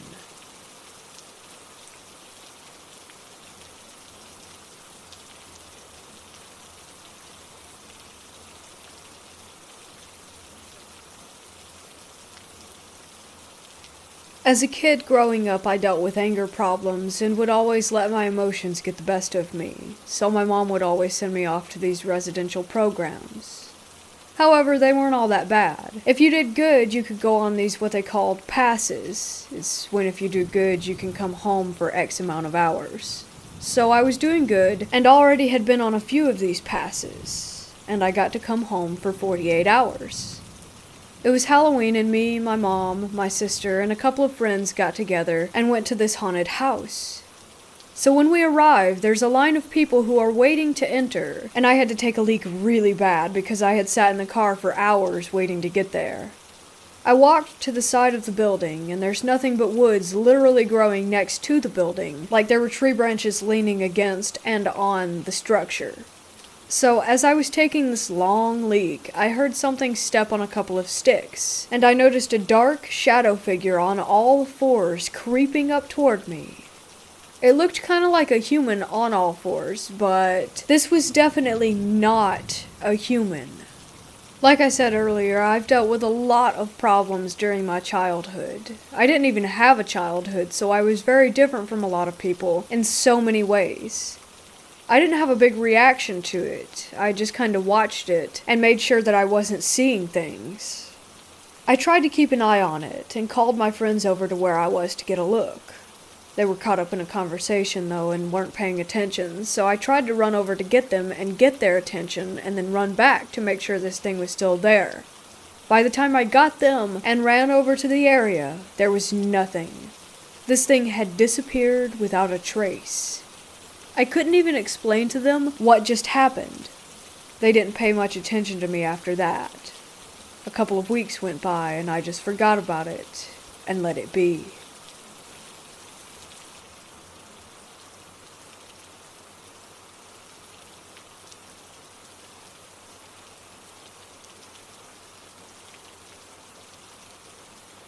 Last night was awfully weird. I was in my childhood home, but at my current age. As I opened the door to my grandmother's room, it suddenly swung back and forth while my hands were still holding it from the side, not the doorknob, and it pulled me forcefully into the room and onto the floor. I felt a cold sweat coming on, but suddenly realized that I had to toughen up and shake it off. I screamed something like, "This is my house! You have no right to scare me! How dare you!" over and over again. I came close to the door and would hear a faint, high-pitched, distorted, tee-hee kind of laugh. Then I woke up. I thought it was already around 6 a.m. because that's usually the time when my alarm goes off. As I grabbed my phone, I was surprised to see that the time was actually 3:07 a.m. I already felt partially awake, as anyone who wakes up at 6 a.m. would. Now I have to force myself back to sleep, or I'll feel awful in the morning. I play some ambient sleep sounds from Alexa while I observe the room, anxiously expecting something out of the ordinary, but nothing happened. I fell back asleep, and in my next dream, I was at a hospital with a group of people that I don't know, but somewhere we were grouped together. There's about 5 or 6 of us in a room, with a dead person in the bed, covered with a sheet. As I left the room, I saw 2 more of the people in our group suddenly appear in a different room, somewhat helping each other put another dead body into a hospital bed while the family weeps. I went back to see the rest of the group in the original room, trying to position the dead body to sit up. The dead guy is of mixed Chinese descent, a bit overweight, and bald. Then some information came into my head that he used to own a restaurant or a bar. As they moved his torso upwards, they failed, and the dead body dropped onto the floor. This is when things start to get really weird, because the dead guy woke up like he was startled from his sleep. He stood up and started chasing us, accusing us of killing him. His bowels were a mess, and I could see a stab wound on his belly and on his lower back. I ran away in a long corridor and found myself in the nurse's changing room. It had open cubicles like the ones from football players' dressing rooms, with scrubs and casual clothes alike hanging on the wall. I was partially covered in the dead guy's bodily fluids, so I washed up. Then a nurse found me. I looked terrified of what happened, so I explained the situation to her and led her to that room. The nurse came in and started to comfort the dead guy. He began to calm down and sat beside the nurse, then closed his eyes. The nurse looked at me, and without talking, some information came into my mind.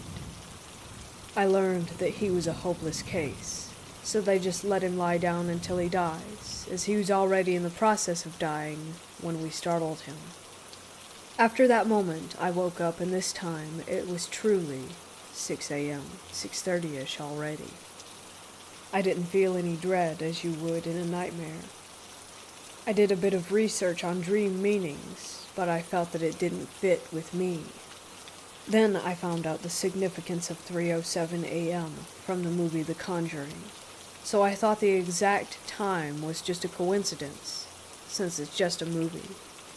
I could not remember the last time I woke up in the middle of the night.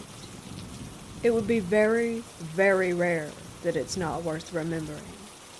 But waking up at 3 a.m. with 2 weird dreams will definitely stay with me forever.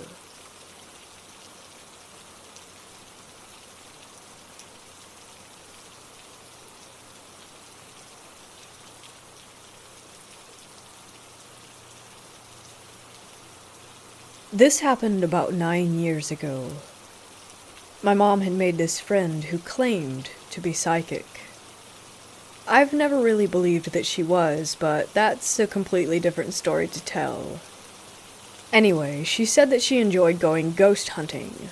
Mind you, this is when Ghost Hunters was a pretty popular show, and my mom, sisters, and I decided that it would be fun. We didn't have the special equipment that they had, but we did have a video camera and a voice recorder. We were good to go. We visited several cemeteries that summer and got some pretty awesome footage, which I can share later. This one has always stuck with me. So, in doing research on where we should go next, I found a post about the cemetery in Lafayette, Colorado. It said supposedly that a vampire was buried there. The post said that some people believed this because he was from Transylvania, and a tree grew right up through the middle of the grave where they said his heart would have been. We decided to go. About 3 hours later, we showed up at this cemetery that looks more like a park. We get out of the car and begin walking into the cemetery, looking through all the headstones. Not very far into our walk, we come to the vampire's resting place. The headstone is a plain slab of concrete with a line down the middle and the name of the man, when he died, and where he was from. My sister, toting the video camera, comes walking up next to me and says, "So this is your stake, huh?" We didn't hear anything weird, and continued to walk around after that. The cemetery was pretty mild in comparison to the others that we had been to. The feelings weren't overbearing or scary. Suddenly, Sandy comes running toward us, whispering frantically, we have to leave right now, they're coming." She's the psychic one. Anyway, we start rushing back to the car, and suddenly these police officers on bikes come riding up. They gave us a warning, saying that the park was officially closed for the evening, but that we could visit during the day. We drove home and plugged in the camera to check the footage. We got to the part where Elizabeth had asked, "So this is your stake, huh?" A reply immediately came saying, "Yes, my stake." We went back several times to make sure that we weren't imagining it, but every single one of us heard those words. Skip forward a few years.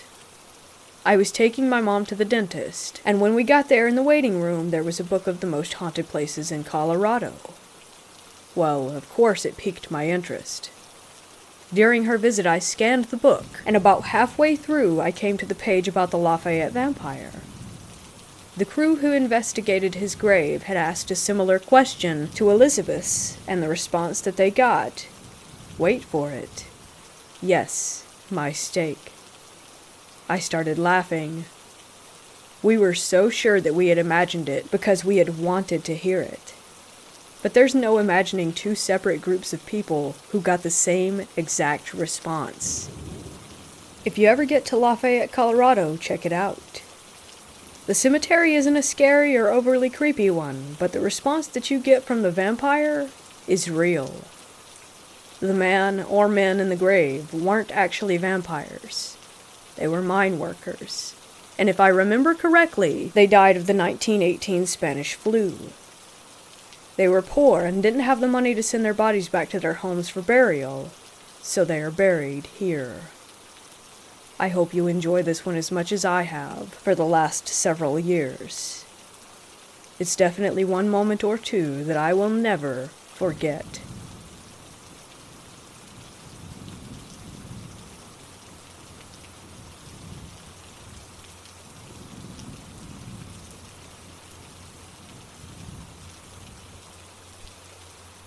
I'm from Norway, and I'm fortunate to travel a lot.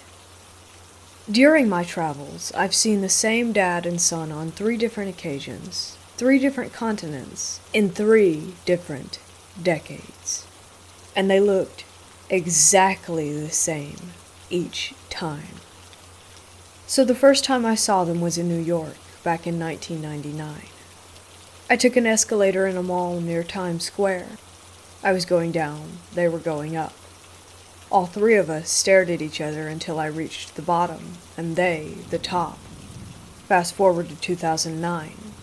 I'm in Rome with my family, and in a new mall, new escalator. I see them again. They look exactly the same, and I realized that I had seen them before. And we do the same thing. Stare until I reach the bottom, and they, the top. Fast forward again, this time to Dubai in 2019. I'm at the Dubai Mall, and you guessed it. There they are. This time it looked like they recognized me too. They just stared at me different, like they didn't want me to see them. They both looked very serious and almost angry. This time I felt super uncomfortable because I immediately recognized them.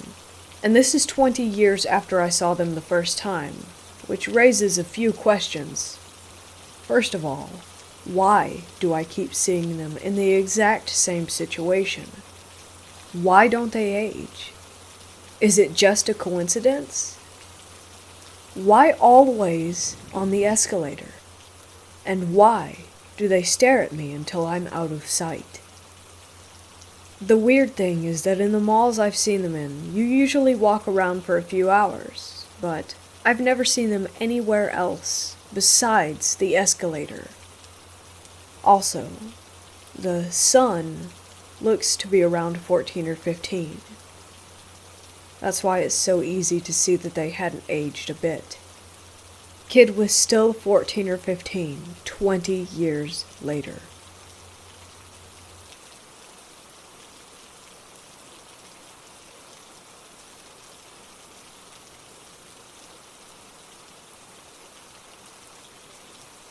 I don't usually really believe in most myths and legends and stuff like that, but something I recently witnessed made me doubt myself. I don't know if I'm just being paranoid, but I might have had a very close encounter with something that is definitely not human and scared me out of my mind. Basically, last night I decided to go hang out with a close friend and skateboard around a bit, and I met some other friends from school down by a grocery store there. We decided to hang out for a while and walk around, and they told my friend and I that they needed to start walking home, and that they wanted to show us some apparently cool, sketchy treehouse, where people always go to chill and do drugs and whatnot on the way. We start walking that way, mostly through just suburban neighborhoods, and at that point, it's almost completely dark outside. There were around 7 of us at first, and people mostly started heading out until it was just said friend and I and a girl who had agreed to take us to see the treehouse since it was fairly close to her home. We take this pretty open path to a chain link fence with a hole in it. We go through using our phones as flashlights, and not far after there's another chain link fence with a hole in it, with the treehouse right behind, surrounded by loose bushes and a small forest. We're pretty scared at that point since it's dark, so the friend and the girl stay behind the fence while I go through the hole just outside. After looking at the treehouse for a few seconds, we start hearing rustling in the bushes. But although scared, dismiss it as a small animal, or maybe even one of our friends just messing with us since it's pretty close to several houses. Like an idiot, I keep standing outside the small hole in the fence, not moving while the rustling keeps moving around. We called out several times with no response, and the thing, whatever it was, kept shuffling and scuffing around in the bushes a little bit, rustling every few seconds. I tried looking, and could barely see it, but guessed that it was around half my height.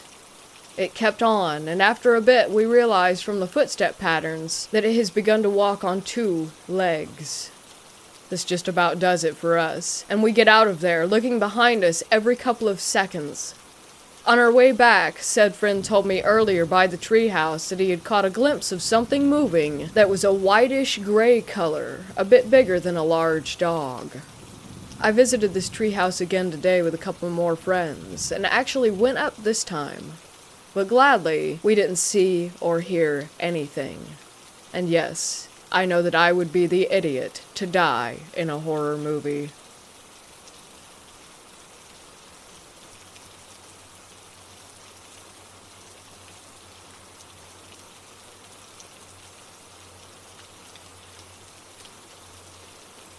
Since I was 18 or so, I've been having dreams where I know it's a dream, but I cannot wake up.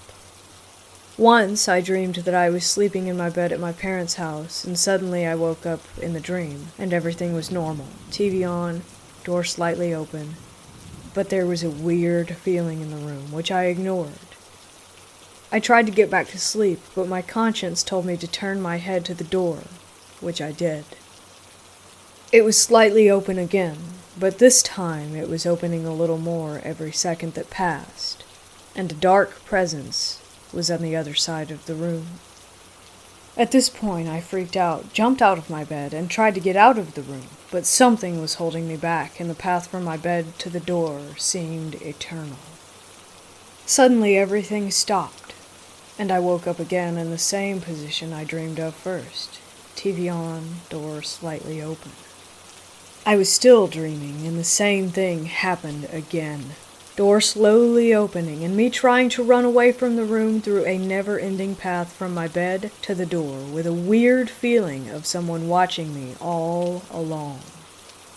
This was a cycle that happened a number of times, that I can't remember, but it was more than 4. I knew I was dreaming, but could not wake up. I was really, really scared. I tried to wake me up by yelling or hitting me in the dream. Nothing worked. I remember that in real life I was not in my parents' house, and therefore I was not in that bed. At that moment, when I remembered that, I woke up. I dreamed something like that a couple of weeks ago where I couldn't wake up, even though I knew I was dreaming. I have no idea why this happens.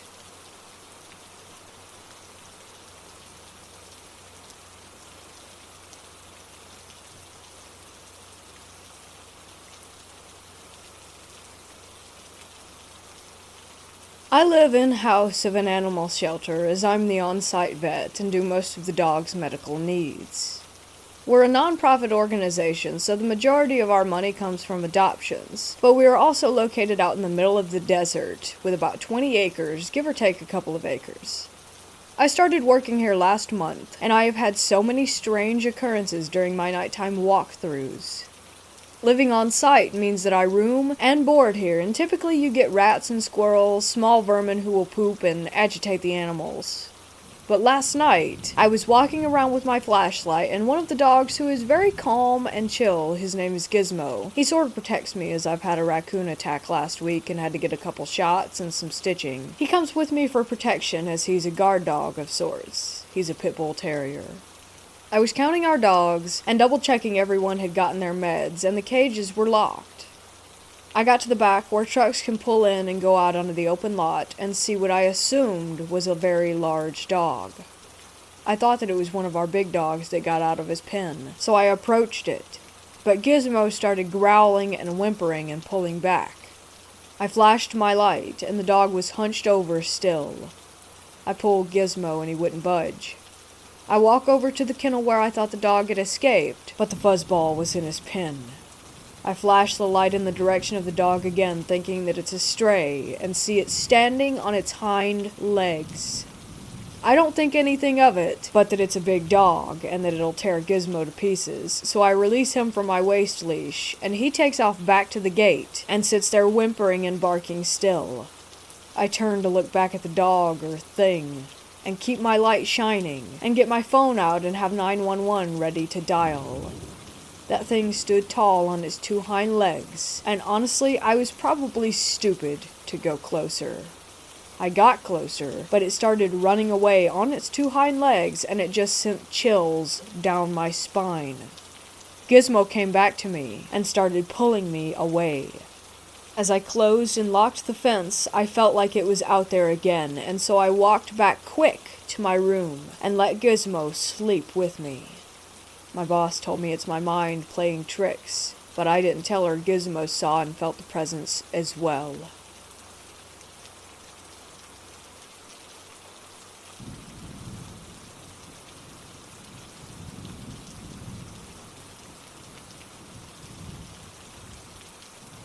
I want to start by saying that I'm no stranger to odd dreams. I have experienced sleep paralysis many a time throughout my life. I had a dream shadow stalker for years, and I used to have a haunted bed frame that gave me some of the worst night terrors I've ever had. I have shaman blood on my dad's side, and I myself have been studying various aspects of the occult and paranormal for over a decade. But those stories are for another post. I'm just used to this sort of thing. I wanted to express that. That leads me here. Not sure if anyone's felt this as well, but I have been a ball of anxiety lately. Obviously related to the uncertainty in the world and all, yet I still shouldn't feel it this much. The dreams I've been experiencing have been extremely strange. Like I said, I have vivid, lifelike dreams constantly, but typically they're broken up. I have been having Inception-style dreams for the past 2 months every time I go to sleep.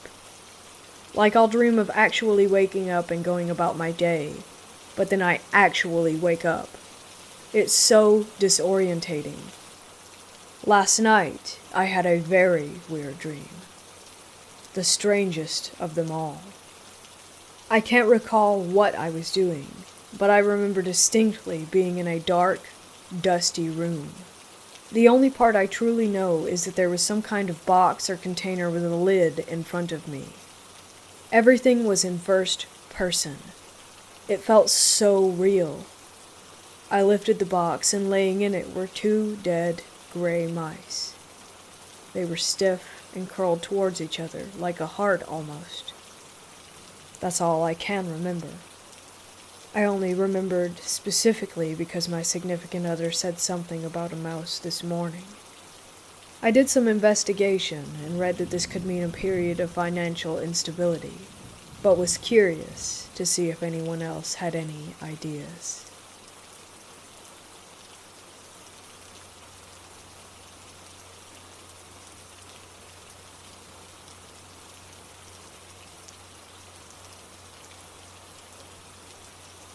Years ago, during a church event that I was forced to attend, we all had a terrifying experience.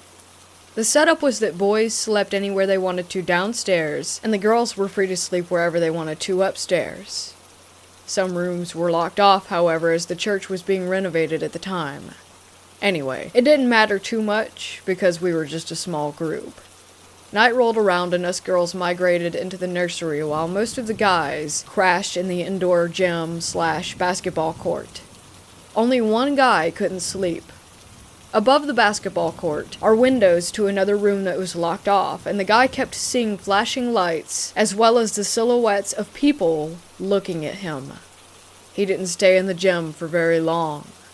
About the same time, myself and the other girls were still in the nursery. At that moment, we were playing apples to apples. The door was closed, and next to it was a one-way window. Inside was like a mirror. It was so that kids didn't see their parents coming to check on them and make a fuss. Well, I started hearing banging and scratching on the door. I freaked out and looked up to see two grinning faces staring back at all of us. Remember, we were on the mirror side of the one-way window. One of us bolted toward the door, and we heard stomping down the hall, but no one was there. The pastor came up screaming at us, saying that we were all just imagining things. We know what we saw, though, as well as heard, and all of us refuse to go back.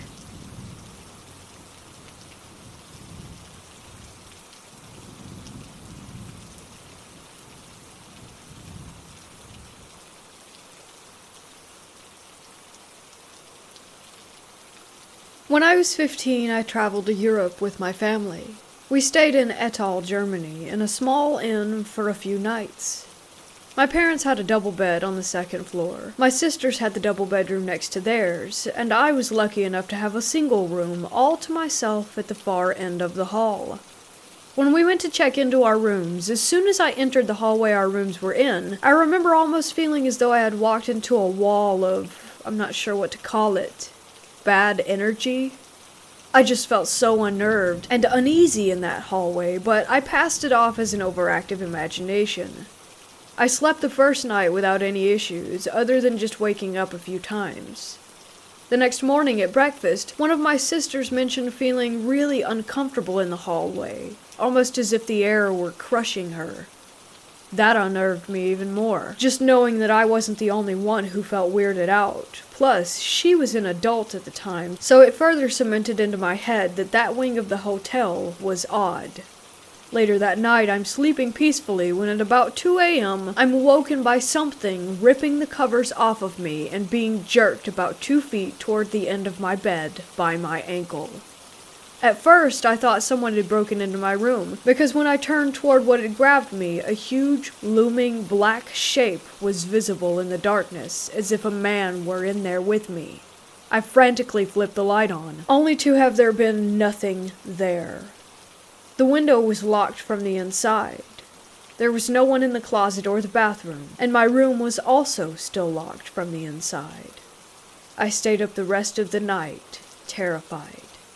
The next morning, we were at breakfast, and my sister mentioned that she was also up half the night, because she thought she saw a person silhouetted against the wall of the room, but when she turned on the light, there was no one there. It was just a bizarre and creepy experience. We checked out that day, so I didn't get to experience anything else, but it still freaks me out.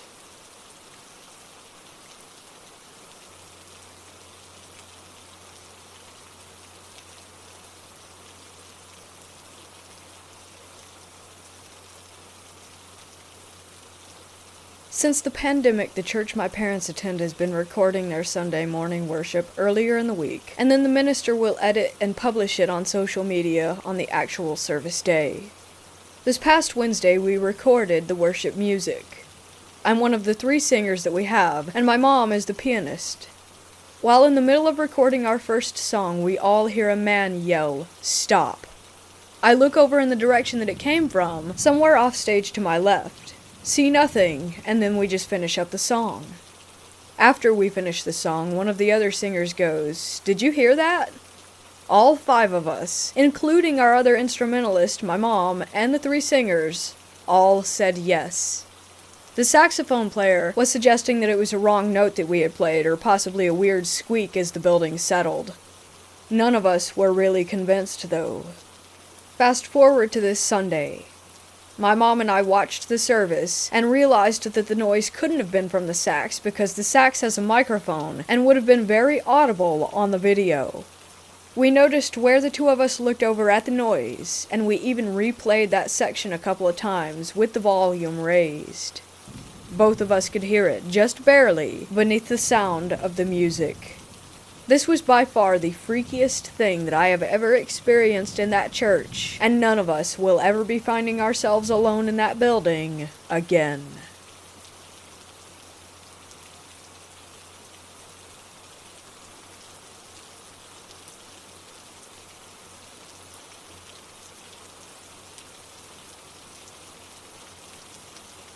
This happened about 13 years ago. I'm currently 28 and my childhood dog died in early high school for me. This wasn't too long after. Upon looking up what this is, it was most likely a false awakening, but still gives me chills to this day. I shared a room with my older brother, who was a pretty heavy sleeper once he got there. He'd usually be up playing video games all night, and I got used to being able to fall asleep through the sounds of him yelling at COD players for using noob tubes and all that good stuff. One night I woke up feeling the foot of my bed sink in like someone was down there. When I looked, I noticed a small child sitting with his back toward me. The child seemed to be wearing a black shirt with white horizontal stripes. I immediately thought to myself, alright, fuck that, and went back to sleep. I woke up what felt like a few hours later, and he was now standing at the foot of my bed, facing me, holding my dead dog's head in his hands. The child was surrounded by an extremely dark aura, so much so that I didn't gather any details on skin complexion or anything. I immediately lost my shit and freaked out, falling out of my bed. This part creeped me out because the fall was very detailed. I knocked over an acoustic guitar that I had on a stand near my bed when I fell out, and my brother shuffled in his sleep due to the noise. When I tried to wake him up, he mumbled, half asleep, that we needed to get more Pepsi, not an encounter with him that would surprise me at all, and went back to sleep. I then scrambled back into my bed, all while this kid was just watching me, holding my dog's head throughout. I fell back asleep, and then had my real awakening that morning. The guitar was in its stand, and everything was normal. I ended up not telling anybody about this dream. The really fucked up part, and why this particularly bad dream still gives me chills, has to do with the fact that my dog was buried in my backyard, in a little side yard that always had some really weird energy to it. Months later, my friends and I were hanging out, and we usually smoke weed in my backyard close to this side yard area. We had made our way inside and were munching and watching movies when my good friend Joe said that he needed to run to the backyard and get his phone. He went out to get it with his usual demeanor, but I heard his footsteps running full sprint back to the back door into the house. His skin was pale, and he was visibly shaken up. I asked him what was wrong. His response, "Dude, you're going to think I'm crazy, but I just saw a little kid standing where your dog is buried."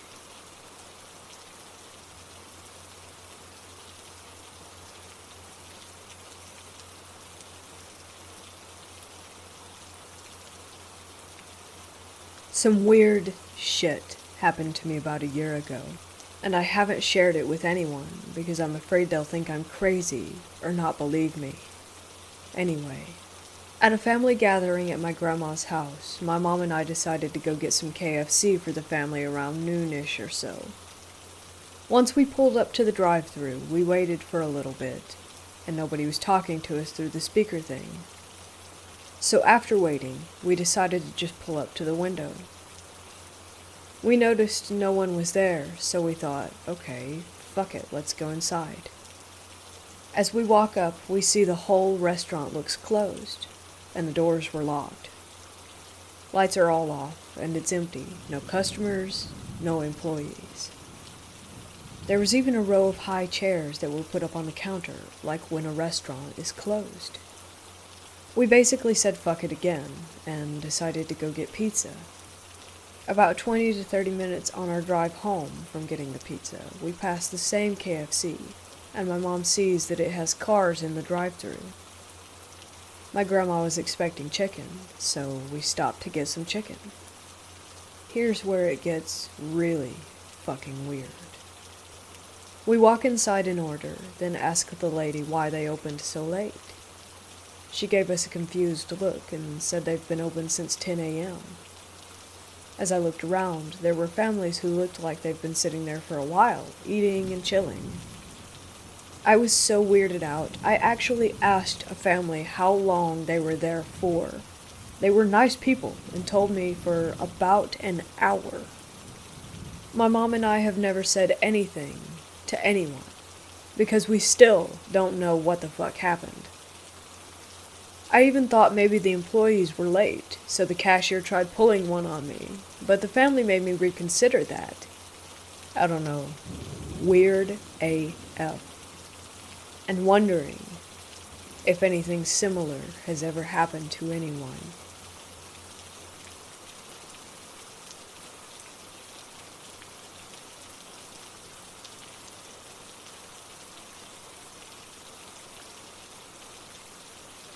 There's this large section of southwest Austin, Texas that used to be known as the Eames Marshall Ranch.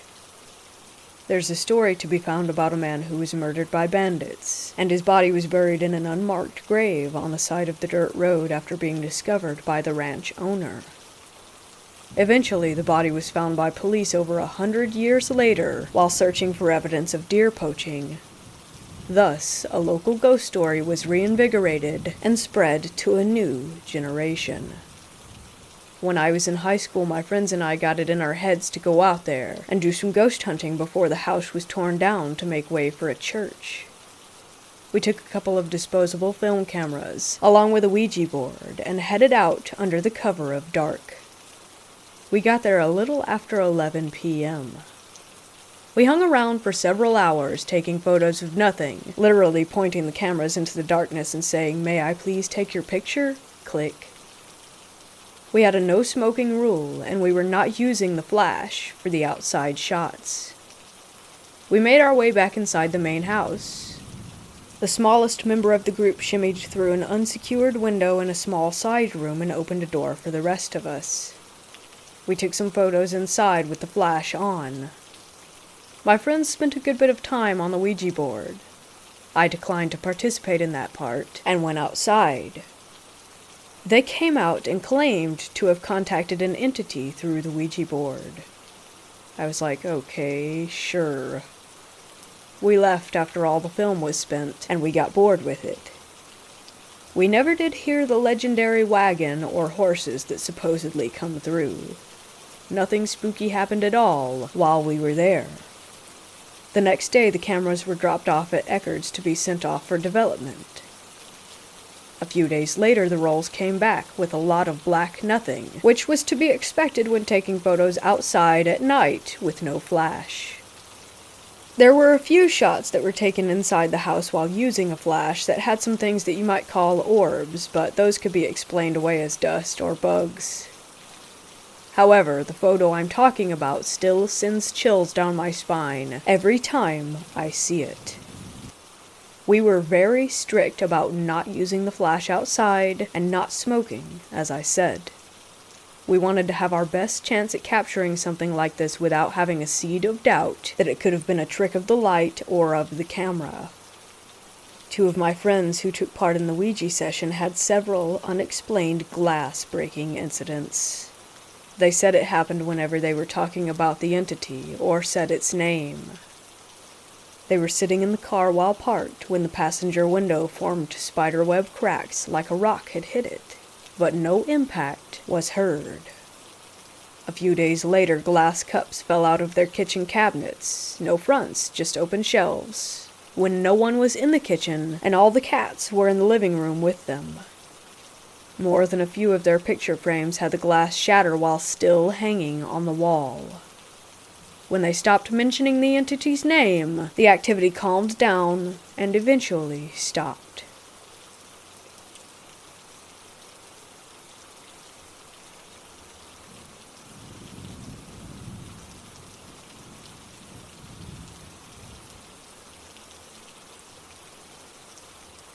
I was around 7 years old when this encounter happened. I was visiting my aunt and uncle's old house for dinner and a movie at their place.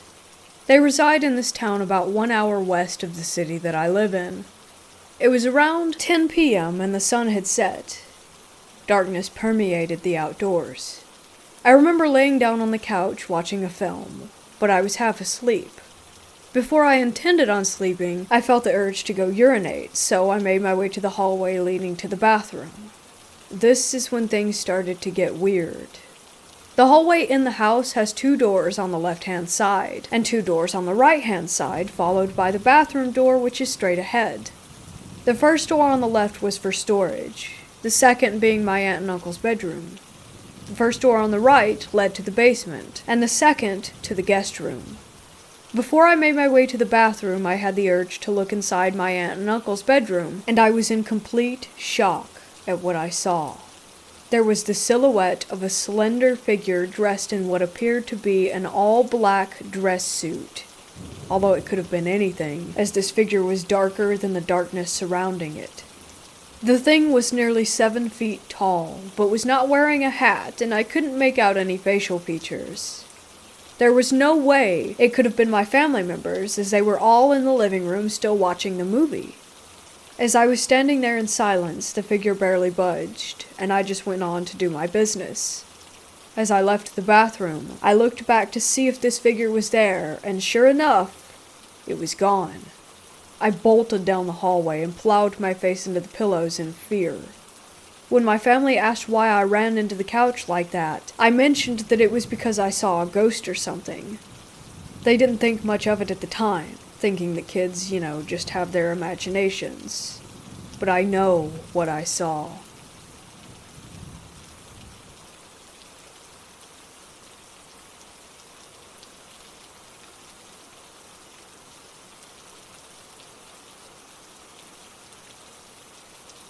Last year, I was living in a small mountain town in central southern Colorado in the Rio Grande National Forest. Super small town. Ute natives were tragically killed in the whole area. I don't usually get creepy vibes when I'm there, but it's definitely weird in many ways. I was in my car at 2 a.m. with a friend. We were parked outside our house looking down the road with the only streetlight across the street lighting up the area. From 15 yards in front of us, we see a large animal emerge from darkness and catch the light. We started asking each other what it was, commenting on its size. It was like the size of a small horse or a big deer. It walked toward us. It stood 1 yard away from my door. We were frozen. We were unable to move, and we just stared at it with it so close to us, and I said, "Is that a wolf?" It's all I could think that it could be. It was tall, completely silver. It looked like a wolf from a movie. As it stood there, it looked up to the sky, and then left, and then to the right. Then it ran away toward the large cliffs at the back of the town where the abandoned mines are, and a large forest begins. We were stunned. We stayed frozen and silent for minutes, until we just started laughing. We eventually calmed down and went inside, but were confused as hell. After that, I told some coworkers, thinking how cool it was, that I saw a wolf. They all said that it was impossible, that no wolves had lived there for decades. So I do some research, and they're right.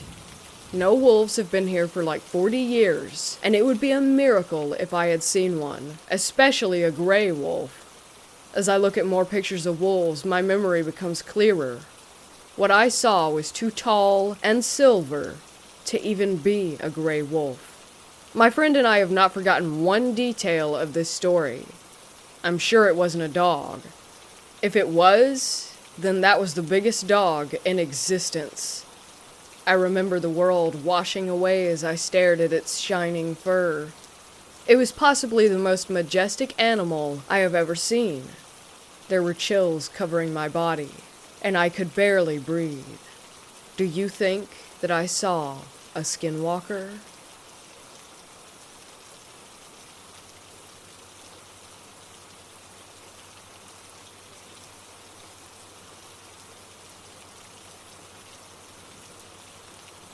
I'm an atheist, not very superstitious, but my family are big believers and have always claimed that our house was haunted.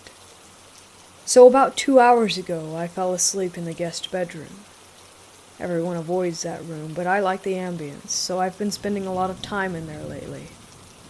I should probably note that there's a mirror by the bed.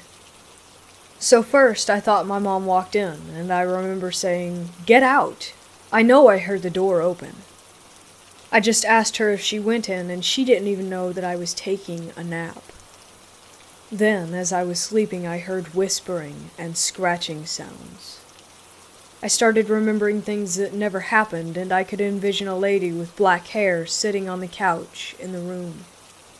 I knew I needed to get the hell out of there, so I tried waking up. The dream was so vivid that I thought I did wake up. I looked around the room, and written in red everywhere was murder, death, etc. There were also red tally marks all over the walls. There was a doll on the floor, a life-sized cloth one, and that's when I knew I was still dreaming. Suddenly I look over to the couch, and there she is. It was the lady with black hair. I tried waking up, but at this point I was experiencing sleep paralysis and I couldn't open my eyes. Finally, I woke up for real and ran out of that room. I don't ever want to go back. Anyone have any ideas on what happened? Am I overreacting? Edit. Okay, I'm getting freaked out now. I just woke up. It's 5 a.m. to another dream. This time I was in a normal world and felt like I was being watched. I kept telling everyone, but they wouldn't believe me until I fell asleep in the dream. Something or someone pulled the blankets up and laid down next to me. I'm not joking. Someone please help. I don't know what's going on. I had a gut feeling that it was that thing again. I woke up and had to call my mom to come in. This is getting weird. For someone who doesn't believe in God, I want to call an exorcist.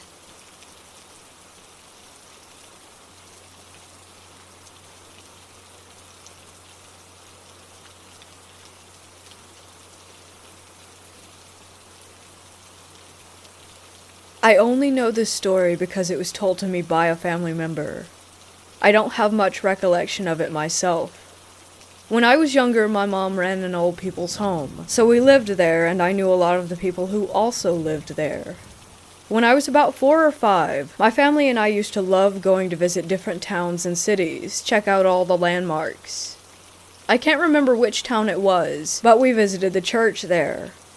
We were just having a look around, as you do, when suddenly as I was looking across the pews, I saw a lady. She was just sitting there, not bothering anyone at all, but apparently I burst out crying and started begging to leave. Once we got out, I'm told I kept saying that it was one of the ladies who lived in the home that my mom ran. The issue was, she had died a few weeks prior. None of my family ever saw her. The only thing I remember properly is seeing her and just being absolutely terrified. I have no idea why, but I do remember the fear itself. It was real and very intense. I still see things on occasion. Sometimes the fear is there, sometimes it isn't.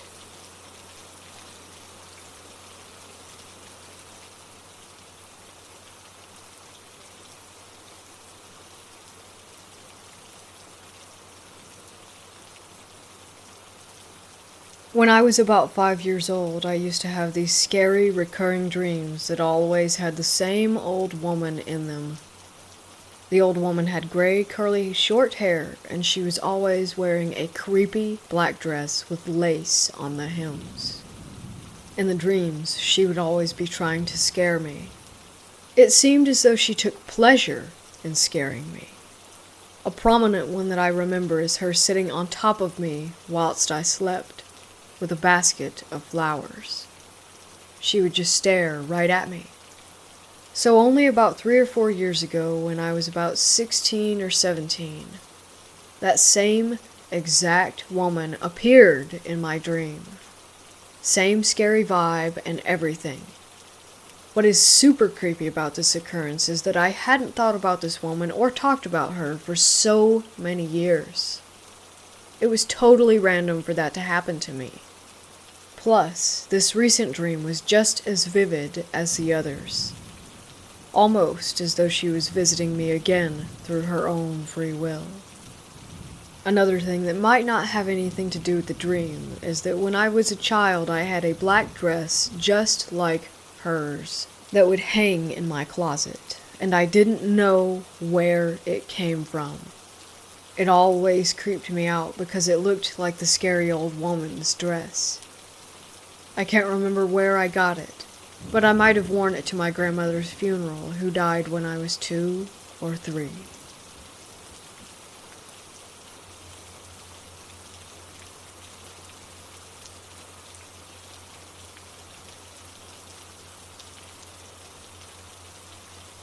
This just happened today, and it still got me freaked out. I was sitting watching TV when movement in the kitchen caught my eye, and I looked up to see my husband, who'd been taking a nap in the bedroom, standing in the kitchen doorway, watching me. He was wearing his MASH PJs. I looked at him and said, "You okay?" He didn't answer me, and just kept staring. I turned to put the remote on mute and pause, so I could see if he was okay since he just stood there silently staring at me.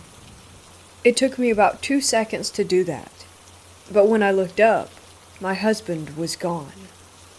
The kitchen was silent, so I got up and went into the bathroom thinking he went in there. The bathroom was dark and empty, so I turned into our bedroom to see if he was in there getting dressed. I about crapped my pants when I saw him, still laying across the bed, sound asleep, in his jeans and Realtree t-shirt. It dawned on me then that who I saw in the kitchen hadn't been my husband, even though it looked like him, and was wearing PJs that my husband actually owns, but wasn't currently wearing at that time. I can't figure out what happened, or why, or how I saw what I did. If you guys can figure it out, or have a good guess, please let me know, because I'm still unnerved. It was creepy.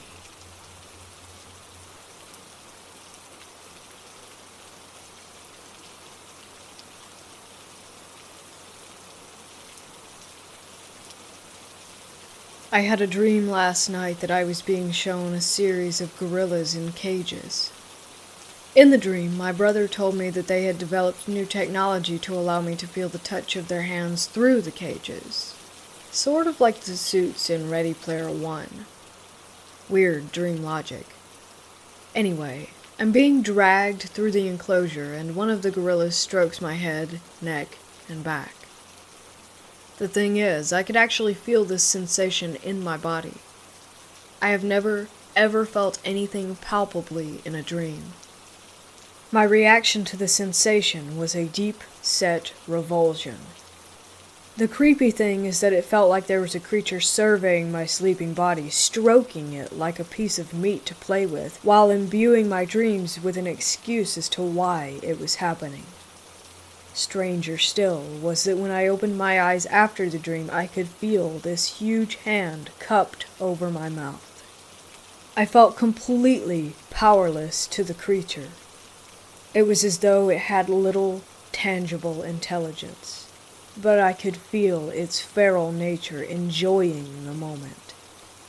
It felt like something had lain down behind me in bed. Every time I opened my eyes, I could feel its massive hand over my mouth. Chalk it up to the mind playing tricks, or whatever. It was creepy and intimidating.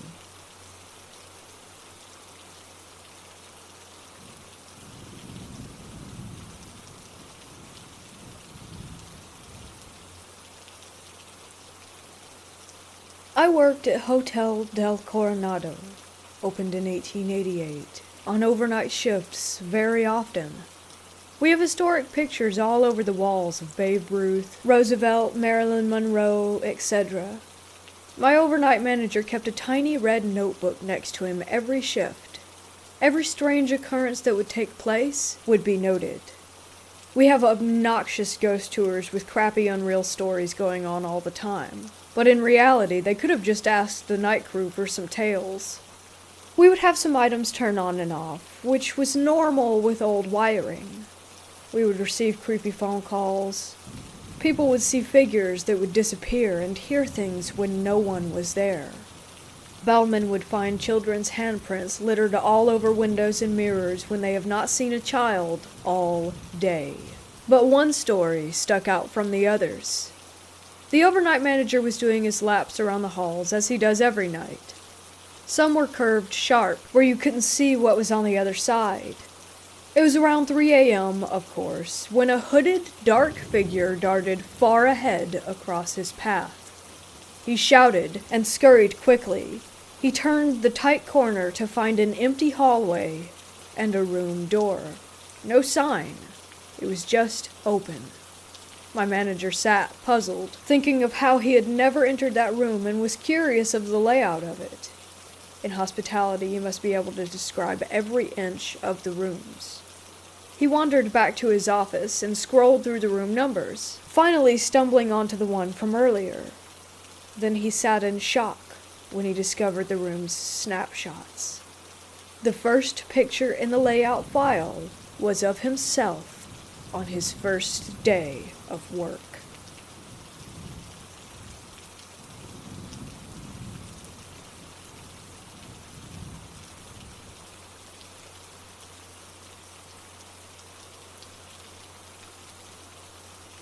In Europe, medieval churches can have grims. Grims are the spirits of animals that were buried inside them to be their guardians forever. I'm an occultist, as in studies the secret properties of things, not will sacrifice your goat to Satan, and a paranormal investigator, and thought that it would be good to pack a grim on a trip to a local church that seems to have attracted some weird entities. So I said a prayer asking for any grims of redundant churches with nothing better to do to pop in when we got there. As my team and I walked through the field ahead of this church, I said the prayer again, and there was a gust of wind contrary to the direction that the wind had been blowing in the whole time thus far. It was also much stronger than the pre-existing breeze. It moved the tops of the nearby trees with an audible whomp sound, and tore away a few loose branches. The gust didn't come from anywhere. It just appeared suddenly where we were. I don't think it traveled far, though frankly I was more impressed with the entrance than watching it. The grim could no longer be heard after a few minutes of trampling the grass, but I assume it was a good thing.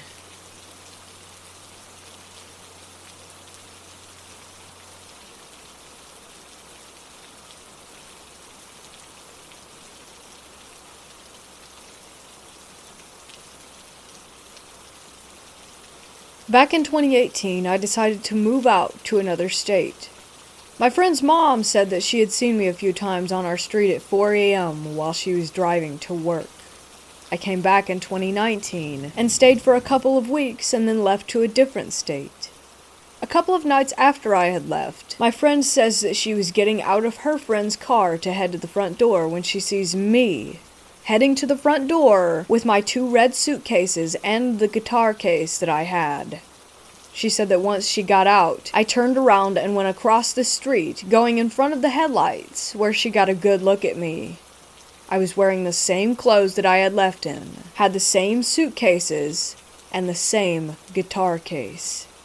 They say it's a skinwalker, which would make sense because the entire area we live in were Indian burial sites. The area has always been supercharged with energy, but from my understanding, skinwalkers imitate animals? I'm not sure what it was. Definitely wasn't a ghost, because I'm still alive. But now I'm back here with my friend at the same house, and I would really like to know what could be impersonating me.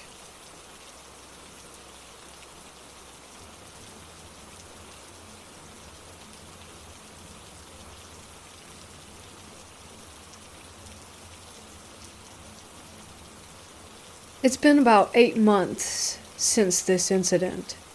I still remember it clearly. It was around 10 o'clock in the morning. My mom was in the bathroom taking a bath, so we can say that I was the only person in the house with my dog. I was feeling thirsty, so I went to the kitchen to get a glass of water and my dog followed. When I turned around after drinking the water, I saw a shadow figure.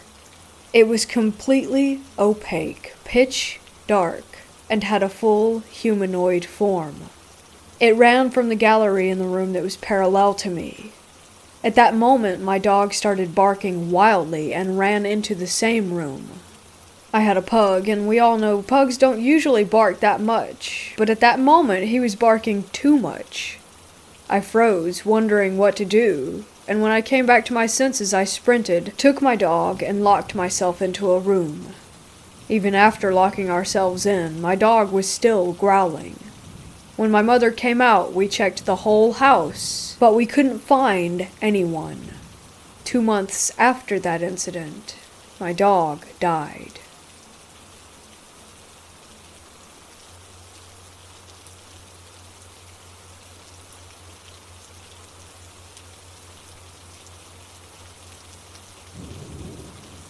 I work in procurement for a large corporation. I meet with a lot of salespeople. In the industry in my area, people move around to different companies a lot. A familiar person came in.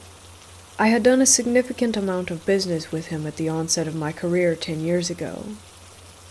I said, "Hi Steve, it's been a while. When did you leave Acme?" He looked confused and said, "I never worked for them." I let it die, and everyone chalked it up as mistaken identity. The problem is that I immediately recognized him. We had spent a lot of time together on a project. His voice and mannerisms were very familiar. I was kind of spooked. Later, I tried to locate my former associate, and I cannot.